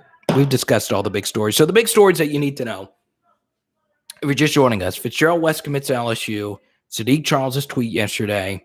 Not a whole lot of other big stories other than Devon Campbell did list LSU in his top 5. For you recruiting fans, it's a big deal. That is a 5-star offensive lineman that's still considering LSU, which is good. It's also interesting that Texas is going to be so much more competitive now that Texas and Texas A&M is a recruiting power.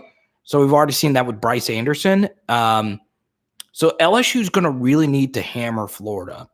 And the guy, the big-time recruit out of Florida, they need to keep an eye out for is not Kamari Wilson.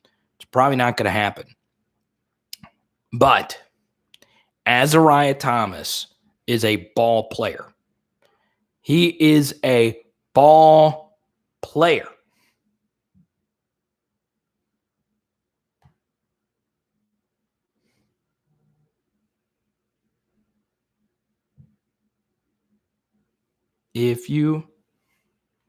So far, Tony the Master Blaster has been our biggest super chatter. Coming up next, our guy Desmond chatting some NBA with that Phoenix Suns super chat earlier. I love it.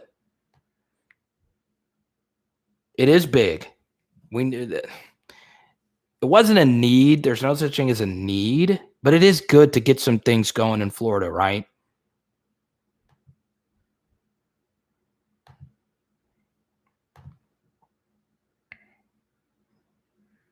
That's true, Big Al. It is funny, right?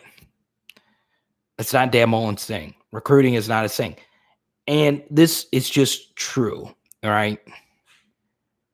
I really do think elite play callers can struggle with recruiting because if you're an elite play caller, you believe in yourself. You believe, yes, you do need elite recruits, but you also believe that my play calling could make a 3-star be a Heisman winner or whatever. And I totally get that, right? But Dan Mullen's Florida's recruiting record, while they've recruited okay as a team, it's not necessarily been where it's need to be. We're going for a walk to get a beer and go to the pool. Jared's going to the pool, guys, but didn't invite any of us. How do you not invite your bros to the pool?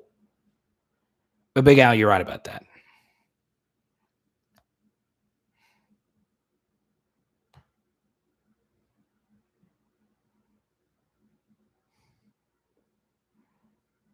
NWO was better than WWF. Is that true?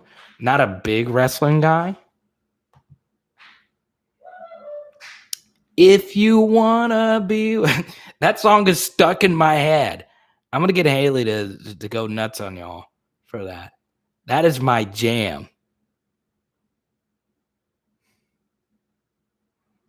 Yeah, Graylin. I don't know how big the drop off is between both of them. I know Kamari's pretty consensus the best safety in the class. He's a different type of prospect, as like say Jacoby Matthews. But yeah, man, I did not think Big Al would get us on this Christina Aguilera click. I did love Christina. Probably not my favorite pop. I'm gonna be basic here. The big pop stars, I'm still Beyonce number one. I know it. I know it's basic. Beyonce's still number one. I know. Aguilera was good though. Carvis, you're not a Bay fan? Carvis, don't get the Bay Hive after me, man. No, don't get them at don't. We need to rub Emory Jones the right way. Danny? Danny? Oh, man. That will not be our job. Now, the trainers. Yeah, Jared. God, I'm not going to lie. That's a top 5 moment on College Game Day. It really is. Okay. The Katy Perry thing on game day, top 5 moment. Top 5 moment. Okay.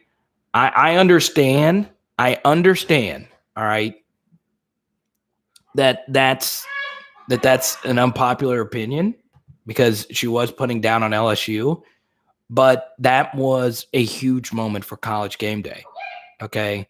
Because that brought a huge number of new viewers into it, albeit not their P1. That's not. It wasn't their P1 demographic per se, but still.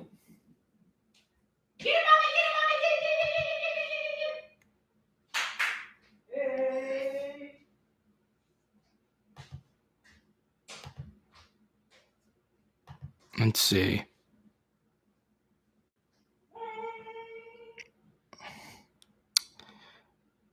I could agree with that, Granlund. I can roll with that. Still can't. Y'all got to blame Big Al for this, though. This Christina Aguilera kick. If you wanna be looking this up really quickly on Le'Veon Moss. Would I like him back in this class? Yeah, but I also think, there's a difference in. I do think that it is important to point out that You don't need too many running backs. But yeah. Oh yeah, Kesha. What was her song? Don't stop. Blow that DJ. Tonight I'ma fight till I see the sun. Yes, she did, Cole. I forgot about that. God.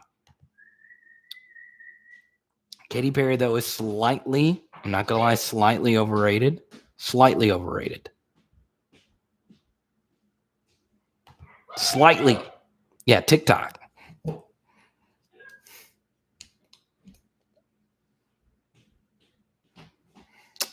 Yeah, Reed, it's not. Okay. So let's do this, Reed.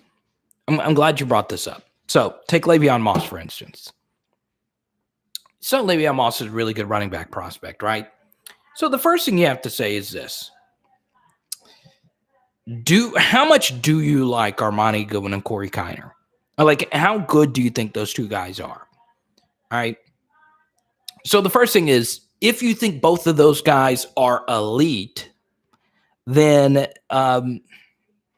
the pressure to land Le'Veon Moss is not so important. This is not 2007 where LSU needed, and they really did need 5 different running backs to be fantastic. In 2007, that national championship team, LSU had 5 different running backs that had 35 carries or more. And there were 5 completely different styles. So it was Richard Murphy, Trendon Holiday, Charles Scott, Jacob Hester, obviously, and did I say all 5 of them? Anyway, they were a good group, right? We needed all 5 of them to win that. Keelan Williams. We needed all 5 of them to win the national championship, right? Well, in 2019, we needed one running back to be exceptional, and that was obviously Clyde. So, whenever you become a more passing-oriented team, you need just one. Now, you need some good backups, but you need just one. Wide receivers are a little bit different, right? You need 2 exceptional wide receivers. So, we know we have one. Now, sorry, I had a little burp. This is very important. And this is actually very important. Take Le'Veon Moss or Shaz Preston. Okay? For those that follow recruiting, in the comment section right now, who do you think is a better player? Do you think it's Shaz Preston or Le'Veon Moss? Let me know in the comment section right now. For you recruiting fans, we'll get back into more current team stuff in just a second. Let me know in the comment section. Who do you think is a better player? I'm looking at some of their numbers right now. Shaz Preston, Le'Veon Moss. Okay. Pegasus, you read my mind. You son of a gun, Pegasus. Huh? We'll get to it in just a second. We'll get to Kendrick Law in just a second. There's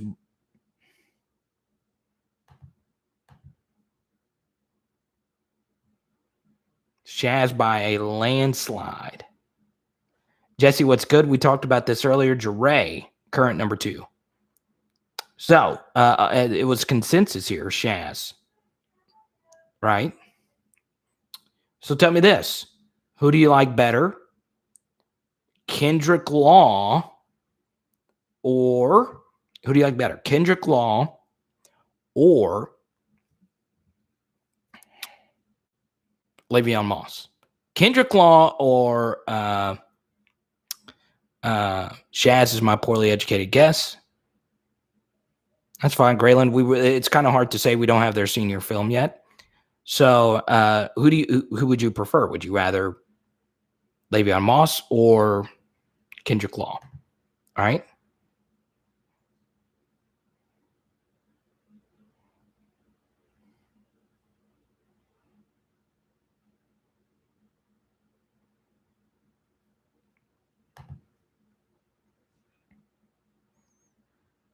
Law.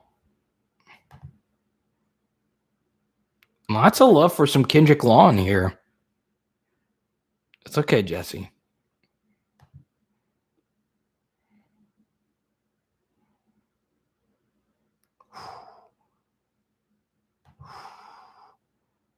Let me see. I'm trying to get Kendrick Lawn's 100-meter time. Let me look this up real quick. I was looking at this earlier. This guy is unfreaking real. 100-meter is 10.77. That's his time now. ETN.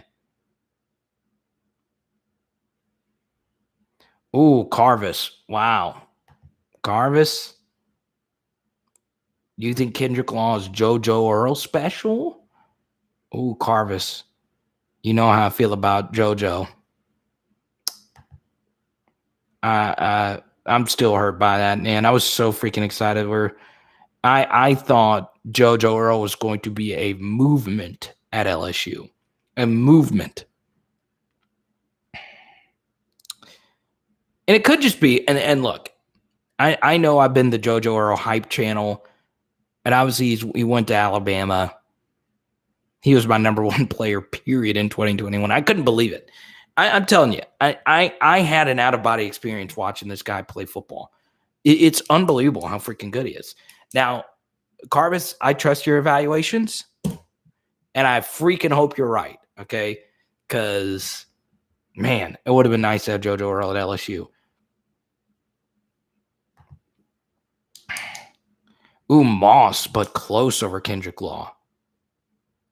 I know, Reed. I know. But someone brought him up.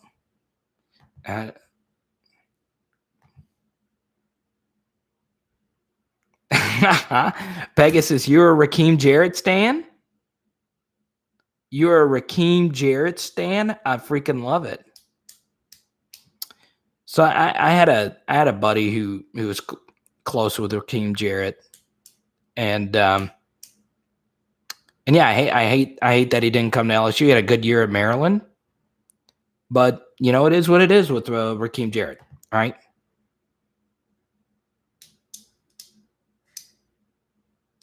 Wait, what happened? What happened, Plum?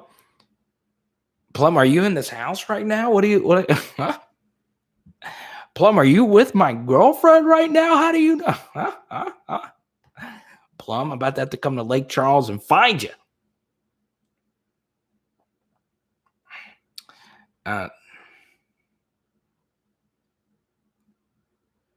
I'm reading this thing here on Kendrick Law's 100-meter dash time.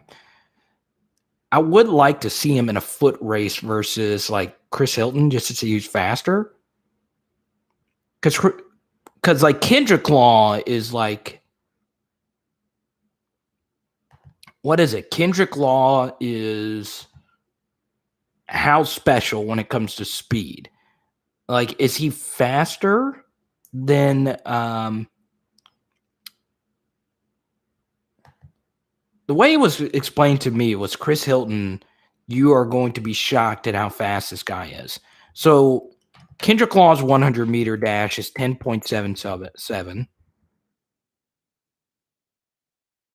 Chris Hilton's 100-meter is 10.85. But that's just according to this website, LA MYLES Split. So Kendrick Law is faster. Now let me look up Matthew Langlois 100-meter time. Okay. I am curious about this. 10.97. But his PR is 10.79. Wow. So Langlois is faster than him. If we're going by this time. Now Chris Hilton is 10.85, so Langlois, wow.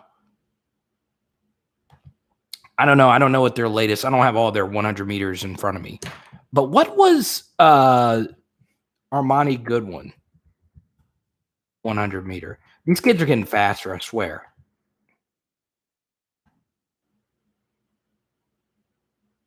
What was Armani Goodwin's 100 meter? Okay, AL mile split. Let's see. 10.78. Wow. So Kendrick Law is faster than all of these guys. He's faster than Langlois. He's faster than Hilton. And he's faster than Goodwin. Wow.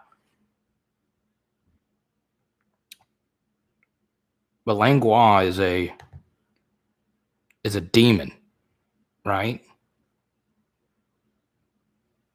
That's cool.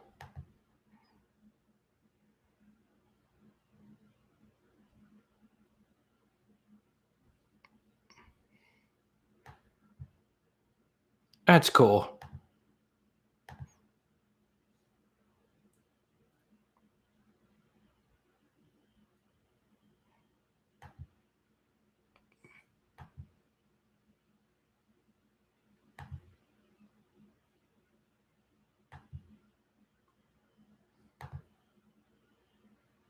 Matthew Langlois is faster.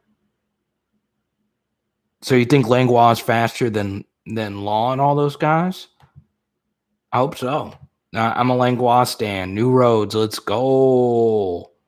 Y'all don't understand what the new roads life is like. Let's go.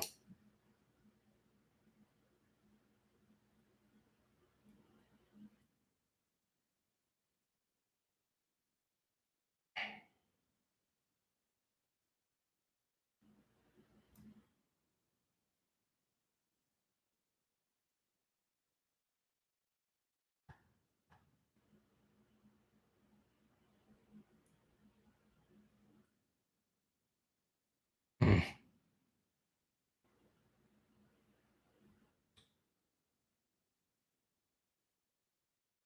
So I'm reading this here. Devonta Smith won the ESPY for best college athlete. I didn't know the ESPYs were tonight. I honestly didn't, and I like the ESPYs. And I saw that Anthony Mackie, shout out New Orleans, was the host tonight. Mick, I hope you're right about that. I hope I'm not gonna lie. I hope I'm totally wrong about my JoJo Earl prediction. I really am. I really am. I hope I'm totally wrong about it. I hope you guys come back and laugh in my face. But we'll see. He's the third highest receiver in that class. It's interesting. I also found it interesting. So for those that watched our live streams that have been with me for a while, you know how I felt about the 2021 cycle.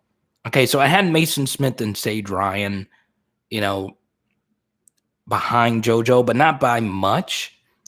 But then I believe my number 6 player, I did a live stream where I was listing who I liked at each position.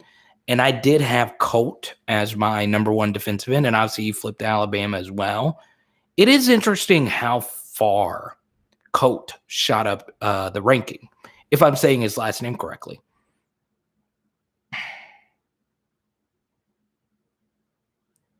Wait, Daryl Green ran 10.08. You know what's funny?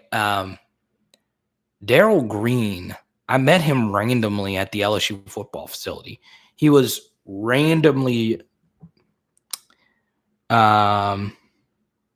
just working out there.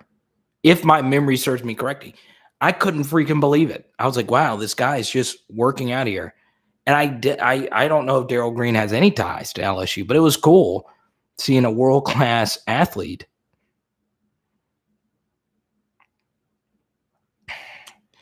Yeah, Danny, I guess Armani Goodwin is the fastest out of all those names we just mentioned. I guess so. Which is really cool.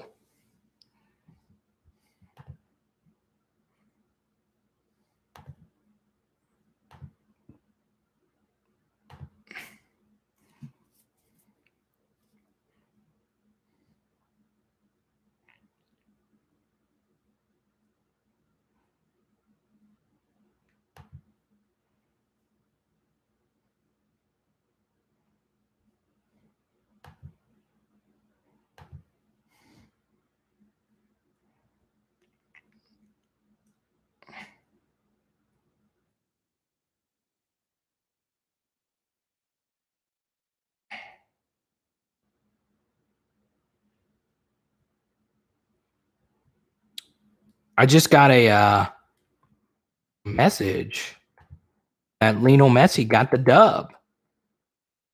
Messi got the dub.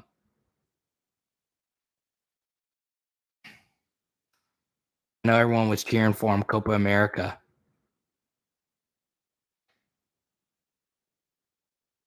Who scored? Does anyone know who scored? I'm looking at this.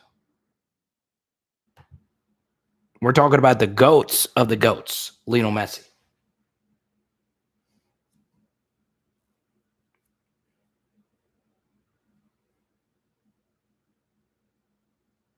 Oh, Plum, you heard that? Yeah. Oh, well.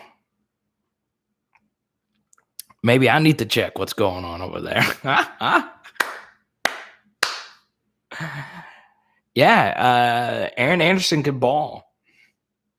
Probably a little bit better of a deep threat than JoJo as well. No, Plum. I didn't think that you heard it. Might need to check on what's going on over there.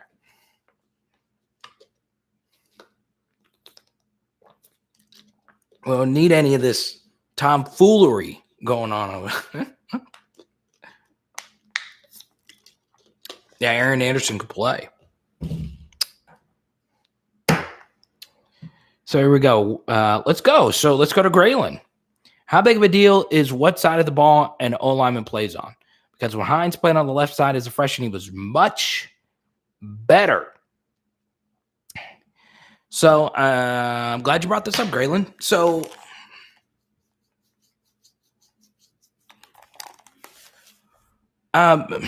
it's behind a paywall, and I didn't get to actually read the article on Pro Football Focus, but there is a writer.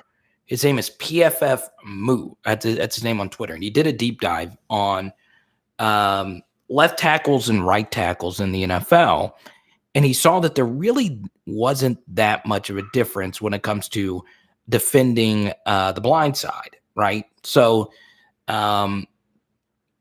take, for instance, a few years ago, the Chiefs had that unreal offense, and their best offensive lineman was Mitchell Schwartz, and he was the right tackle, not Mahomes' left tackle. So you look at the Saints. They did something that wouldn't have probably happened about 5 or 10 years ago. They paid Ryan Ramczyk Ramczyk. I can't ever say his name correctly, but they paid him as if he was a left tackle. There is a difference what side you play on. However, I think with Chase and Hines, I think it's a very fascinating scenario. Now, you guys know how I feel about LSU football. It's my life. I've dedicated my entire life to this. I've always grown up a super fan. This is my favorite thing in the world. Any player that puts on the purple and gold, I'm a super fan of, right? But I also am a believer in objective analysis. I think that's why you guys are here, to have open and honest conversations about LSU football. And I do not say this lightly, and I hate to say it, but Chase and Hines, it's just not been good. The spring game was a continuation of that. I hate it. I hate to say that. It's not entirely his fault. He's not necessarily, playing next to Olin Kreutz and Ryan Ramczyk on this offensive line. He is playing next to a right tackle and Austin Deculus, who can be spotty, and a center and Liam Shanahan, who got better as the season moved on. But definitely out of any of the 5 offensive linemen last season, Chase and Hines was the one that struggled the most. Now, because I pointed it out so many times, it can come off as, Chase and Hines hate. It's the exact opposite. I love this guy. I love what he's done for the team. He has sacrificed playing defense to play on the offensive line. He puts in the work. His body is a Division I SEC offensive lineman body. It's just, I don't know what happened. Last season was just really a disaster. And you bring up a good point, Graylin. Maybe left guard is where he needs to go. I'm a little shocked LSU hasn't tried it because of what you said. Jason Hines did have some good snaps as a true freshman in 2018 at left guard. And I mean, really burying people. So maybe it's a thing. However, this is very important as well. The offense changed so much from 2018 to 2019. And then Jason Hines, in his game experience in 2018, the offense completely changed in 2019. He didn't play really at all. And then in 2020, he's playing the different side of the ball in a brand new offense.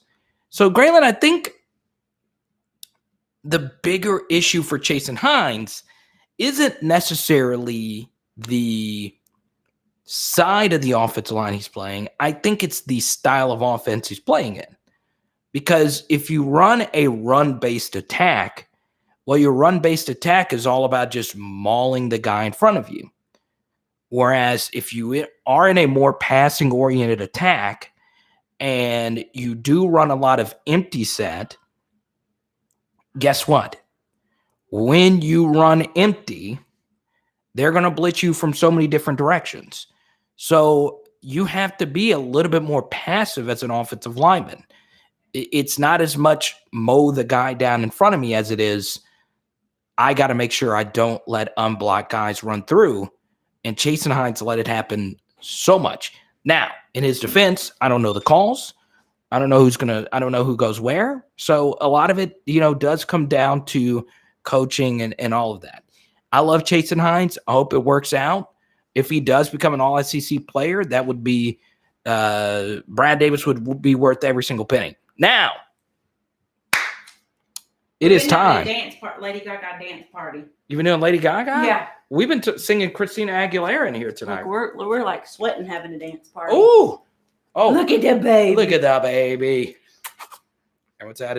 She's extra feisty tonight. Oh. Hold on. Oh, the good mic lick.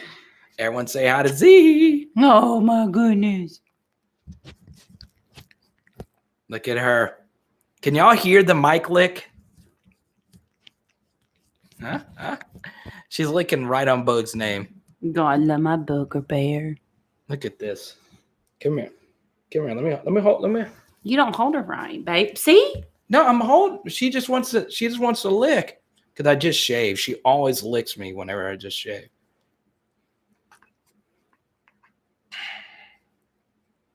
And I just got my nails done 2 hours ago, so we're not going to mess those up. Nope. We are really teething, guys. So the teething has been bad. Well, Carter just can't handle it because he's never had a puppy, and he doesn't know what it's like to have a teething puppy. Oh, God, she's got me good. She's got me good. You're so dramatic, baby. Quit. She did get me good. Carter. I didn't drop her. She's jumping her. She was ready to jump on the desk. Z number 18. What's up, Johnny 5? My mess. That's true, Graylin. It's it. Here, I'm going to get right back here. If you're a defensive player, you just want to mow guys down. If you're playing offensive line. We got a shot appointment on Thursday. I'm going to go to that because I'm scared you'll not do well. Why? Because she's going to cry. She's going to yell. Hey, Big Al. She's going to yell. I'm ready for it. She's got to get 2 shots Thursday. Baby, big news. Lionel Messi won tonight. No way. Messi, he might be done after this. He might be done. Be a good way to go out. I can't even see her eyes. She's so dark. Anthony Mackie's hosting the ESPYs. I know. Right now? Yeah. I didn't know. They're on right now? I didn't know. Look at that belly, you guys. Look at that. Are you guys enjoying Z so far? Has she been okay? She's wild, child. I think Fitzgerald West is going to be really special. She got you good. I told you. She gets feisty. Bug is so chill on the cam. My booger. And then Z is she's cuter than Carter for sure. Yes, she is. Big Lick. I don't know if I'd say a huge bust. Look at this. She's just a wild look. Look at But the fact that he's not getting discussed more for playing time is a little bit surprising. Ow, Mama. But, I would say 2020. Okay. Okay, she's ready to go. Come on. She's She spicy. goes. Where you Don't going? Baby, I'm not going to let her. I've got her. Eye on her. You've got to calm down. She's going to go over there and bite my laptop I'm cord. right here, babe. She's not going to get it. I think Shut up. Cardale's injury really held him back. I also don't think the YouTube stuff really helped him out so much. I cannot say this enough. Those one-on-one drills that can get you viral online is not really lifelike at all. I'll say this, Ligma, to your question. She smells better? Yeah. She also TT'd on this road. But she didn't TT. Where she's smelling right now, she smells burning. I also think this, Ligman, I do think this is very important. I think 7-on-7, it used to not be this way, but I think 7-on-7 football is more representative of actual football than one-on-one pass rushing drills. So it's important whenever, and I know a lot of you consume a lot of recruiting, or a lot of recruiting content, and with this recruiting content, most of the things that you view are these. You view mostly 7-on-7. Now say she's gonna be mad because she doesn't want to leave you. I know. We'll be over there in a second. I know a lot of you. Y'all say night to Z. Yeah, y'all see she's really going to bed. Good Lord. She's crazy tonight. I'm afraid she's just gonna jump out. Baby, I've got her. I'm not. Night Z. Well, we'll be done in a second, guys. Take your time. I'm gonna go eat dinner. You haven't eat yet? I was waiting on you. I'm going ahead. Well, depends. I'll do a sign off here in a second, unless the super chats come in. Okay, let me go. Come on, man. But yeah, yeah, and I agree with Reed. Look, this kind of goes along with the Les Miles thing, right? So were all these homegrown LSU quarterbacks not great, or was Les Miles more of a problem, right? Because LSU had so many 4-star quarterbacks that just busted, right? No all SEC, no NFL success, none of that. Was it more Les Miles, or was it more the quarterbacks not being good? Same thing is kind of true here with James Craig. He had so many 4-star offensive linemen that just never really showed out, panned out, whatever. So, it's one of those things. Graylin, I didn't know that. I didn't know dogs like the taste of alcohol in the aftershave. I agree, John. And the thing is, and this is one thing you learn, doing sports broadcasting, it's so much easier to blame the coach instead of just the individual players, because it is just one person to blame instead of a bunch of players individually. But I do think Les Miles was a quarterback killer. I also think, and this is a deep cut take, right? I think Les Miles mishandled the Leonard Fournette situation in a lot of different ways, okay? And what I mean by that is there was just way too much pressure on Leonard Fournette's shoulders. And the fact that he lived up to it is still mind-boggling, right? So you think about like all the great prodigy athletes. It's so hard to live up to the expectation. It's so hard to be Tiger Woods. It's so hard to be Simone Biles. It's so hard to, have, a movement. And Leonard Fournette had this huge movement. And the issue was it hurt LSU in the long run because you can't win a national championship with just one player, right? And what Les Miles did was obviously, the famous LSU didn't take any running backs in 2013 to go all in on Leonard Fournette in 2014. Made sense. But Les Miles said, look, we're just going to give the ball to Leonard Fournette, and he's going to win us a bunch of games, which he did, but you're not going to beat Alabama. And you're not going to win more consistently by relying on one guy, right?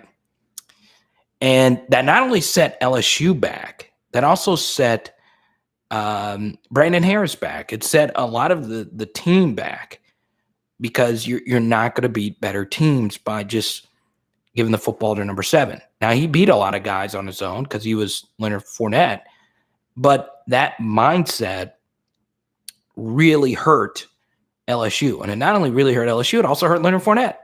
It really did.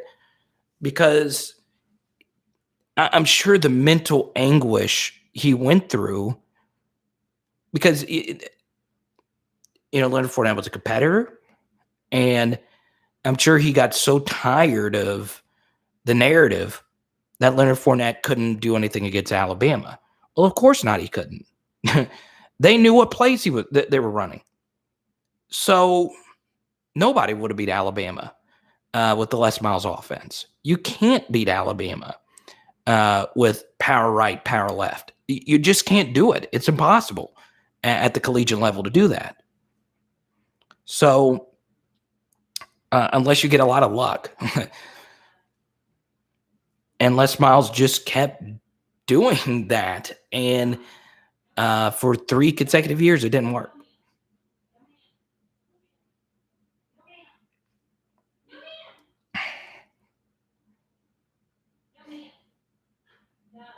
Yeah, you're right, John. I knew Alan Risher as well. I miss Alan.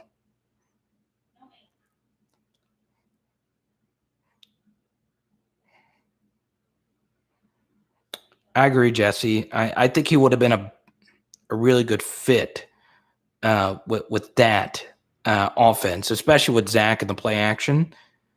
But then again, Jeremy Hill wasn't bad either.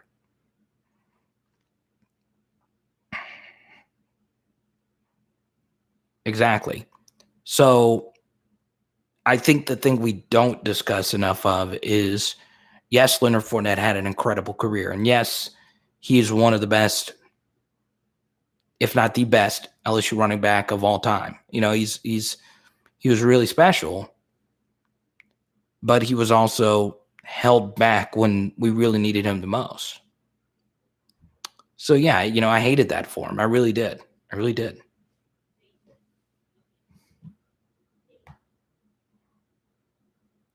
Nigeria beat Team USA in basketball? Really? Who's on Nigeria's national team? But for real, it's a big deal that Lionel Messi won tonight. It really is a big deal for you big time fans. Let's see. So what happened here with Team USA?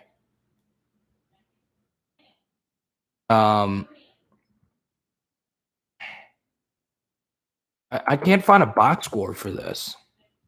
Did you watch the game, Graylin?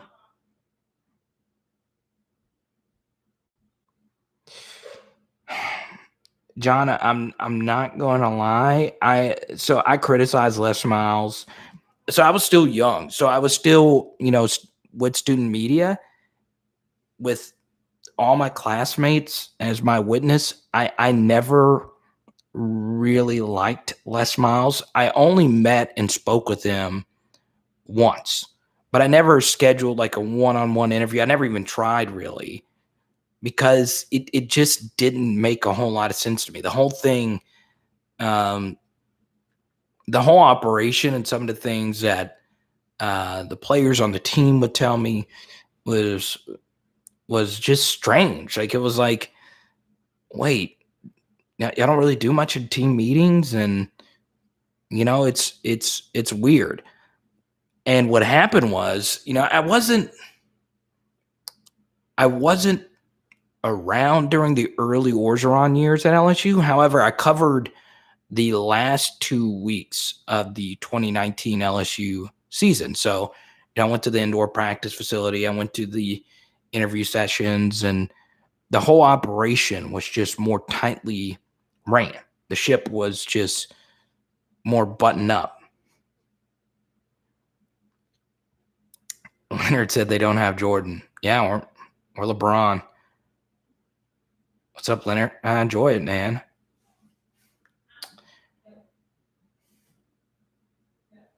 So, guys, I want to show you this. I don't rip a whole lot of cards. So this card, once again, it's going to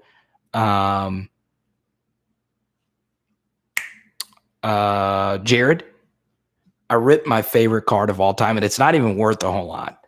I ripped this Joe Burrow card, and I showed it at the end of the other live stream. It's not worth a lot. There's actually a print line here. You see this line that goes through here? I just love this card. I love it's a purple wave prism. I love it, man. When I pulled it, I went crazy. Once again, we're going to be giving out a lot more of these cards on the channel. So be on the lookout for Tuesday. Give out more of these cards.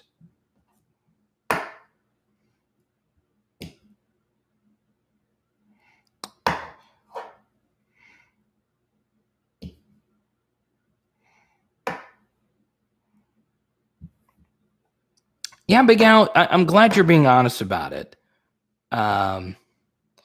Because, look, I warmed up to Les Miles. I did a bunch of Les Miles friendly stories. I did a story where I went and ate different types of grass around LSU's campus. I don't know if that's going to give me in my life by 10 years or whatever. Took in a lot of chemicals. But yeah, I warmed up to Les Miles because it was a cool thing to do, right? And I was still young, but now I am where I am because I'm just honest. I try my best to be as honest about this team I love so much. And yeah, it's wild. It's wild how different it is. Are any of my cards good? Yeah. Here's the thing, Johnny. The cards are what you want them to be, right? So I'm not going to lie. I don't have many really valuable cards, right? I just don't. I like collecting, all right? I'm not a high-end collector, though. I have actually a fake Zion Williamson high-end card. It's really fake. It's actually just a sticker. But I love sports cards. It's what I do 24/7 when I'm not doing LSU football and not hanging out with Haley and Z. I'm looking at sports cards. And yeah, Johnny. So a lot of the cards that I'm going to give out aren't going to be like super valuable, but it's actually a good thing because when you have a super valuable card, it really can weigh on you emotionally. It really can because you're like, oh God, I got to keep it in good condition and I got to make sure it doesn't get cracked. I'll tell you this and tell you a personal story. As far as cards is concerned, the most expensive card I had, I made a play. I call it a play, and I got a Kobe Bryant card, and it was at an all-time low price. And right when I got the card, I dropped it and cracked it. The case, there's like a special case around it. And I sent it back to the grading company to put it in a new case. And I sent it in October, and I've yet to get it back. So the price I paid for it, it doubled, but because I didn't have the card anymore, I couldn't sell it. And I don't know if I would even sell it because I love the Kobe Bryant card. There's a certain type of Kobe card that is from the 1996 class. And I was a big fan of 90s and 2000s NBA. So yeah, it hurt me that I dropped it, and it's still at the grading site. All they have to do is put it in a new case. They're so backed up. And from that point, I've not really gotten a card that's come close to that price.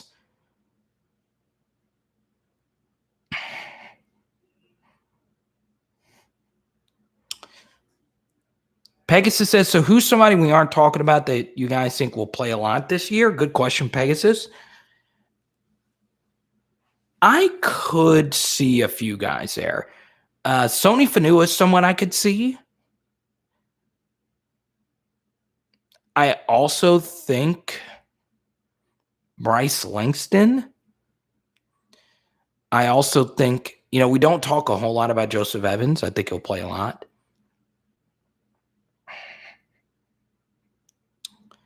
On offense, man, this concerns me to say it. Gary Dellinger. I really do. I think he could play a lot. Johnny, that's a deep cut. Cam Lewis. Maybe. We'll see. So, yeah. All right, guys, we're 2:15 into it. We'll keep this going for about 5 more minutes. As always, if you guys want to keep hanging out, I know we sometimes go to 3 hours, and you guys don't want the party to end. So if you super chat or, of course, buy a wonderful PHL shirt, guess what? We just launched a new campaign. Yeah, Danny, I think Mason will play a lot, but he is someone that we have talked quite a bit about.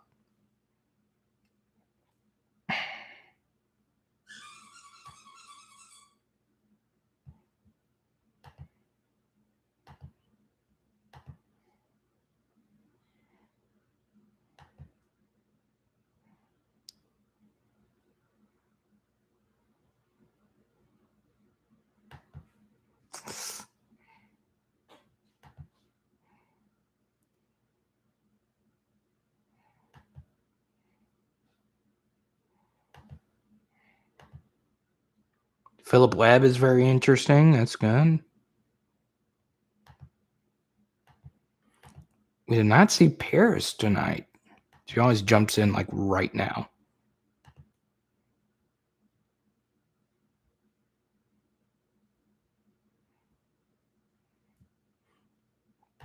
So really quickly, is Dustin Poirier going to win this tonight?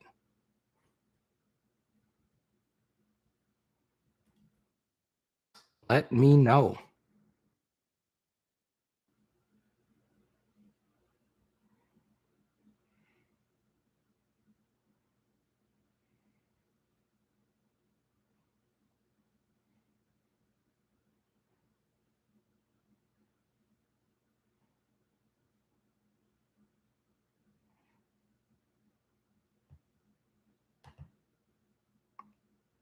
No. Oh, we got some Connor fans in here. I didn't know you were a Connor stan, Johnny.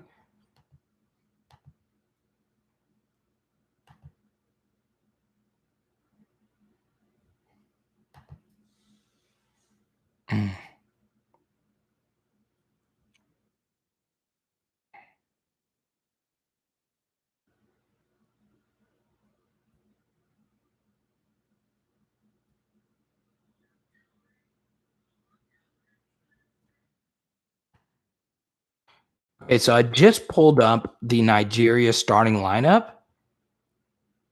Okay, that's not a bad starting lineup. KZ Okpala, I know he's in the league. Josh Okogie, Precious Achua, they're all in the NBA. I don't know about Gabe Vincent and Ike Nwamu. The Nigerians, I love it. I've got to see this game. I'm more excited to watch this replay than, even though I'm a big Team USA basketball fan, I think we all are. But God, to lose to Nigeria, that's not like, I mean, yeah, you shouldn't lose to Nigeria. Spain, okay, I can deal with that. Luka and Slovenia, I could deal with that.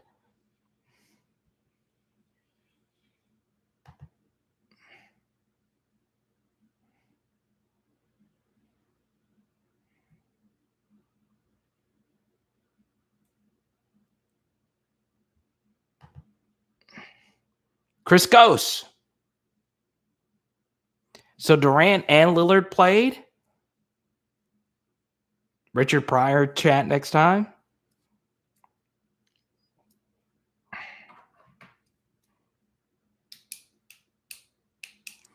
John, it just depends on how the season goes. If the team goes 7-6, and yeah, you think about it, but I just don't see that happening.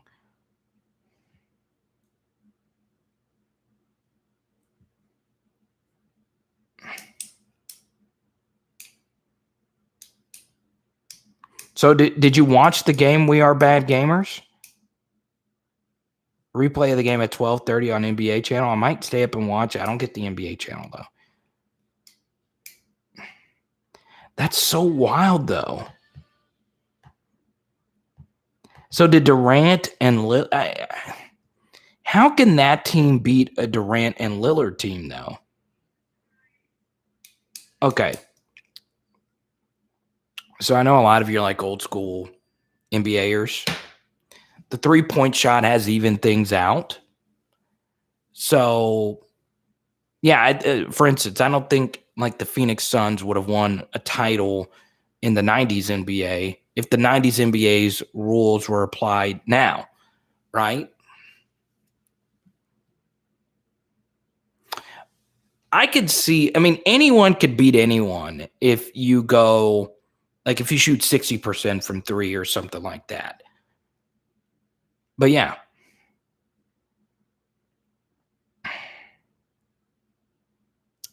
Yeah, Johnny, was interesting to see Kevin Love on that lineup.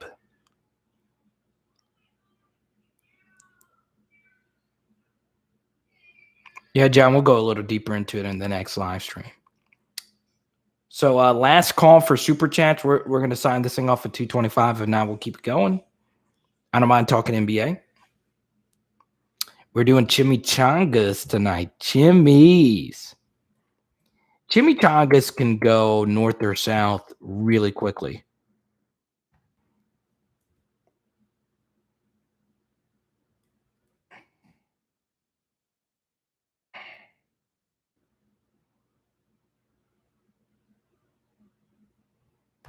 I'm a chimmy guy. Yeah, they don't, Pegasus. Now that they do get Drew Holiday and Chris Middleton, and I think Booker.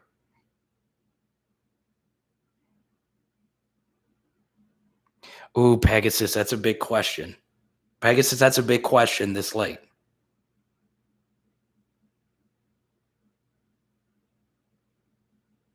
That's a big question this late, Pegasus. And you didn't even super chat a question this thick. This is a thick question, Pegasus. Look, I'm actually not going to answer that because I am. A lot of you probably have no idea what Pegasus is referencing, so I'm not even going to mention it. Right? I hope so. I'm not going to lie. Even though I modeled my game as a soccer player, so as a soccer player, there was Steven Gerrard was my favorite player. It was the reason why I became a Liverpool fan, but I can't be Steven Gerrard. So I'm not fast. And Steven Gerrard obviously, played for the Three Lions. However, when I played soccer, I started modeling my game after Andrea Pirlo, the Italian. And I love Pirlo. And he was Italian. I love Italian culture, whatever. I hate the Italy national team. They dive so much. And because I'm such a big fan of the English Premier League, and I'm not a big fan of Serie A, and I hate my Serie A team is Lazio because of Yusha, one of our viewers. I got to go with England tomorrow. I got to go with England. I'm pulling for England tomorrow. No, Pegasus, it's fine. I was just saying, I was like, God, out of anything this weekend, I am happy to see Messi hoist the trophy. I'm surprised none of you guys brought up Otani for the Angels. What is this? What is this?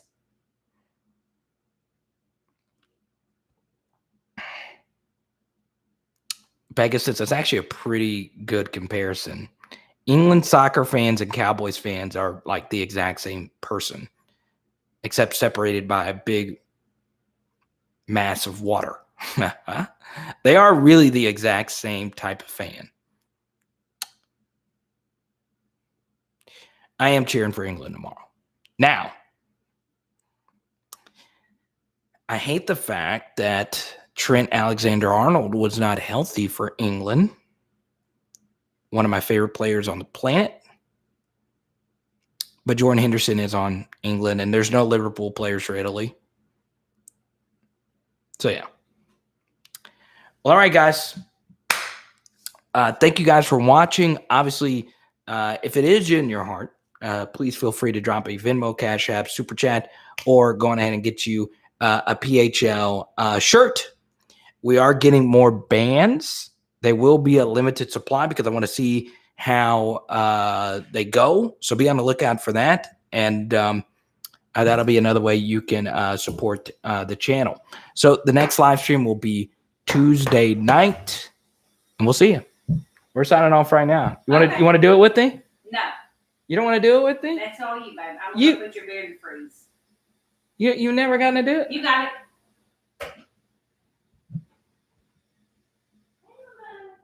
How could she be my ride or die and she don't want to do the thing?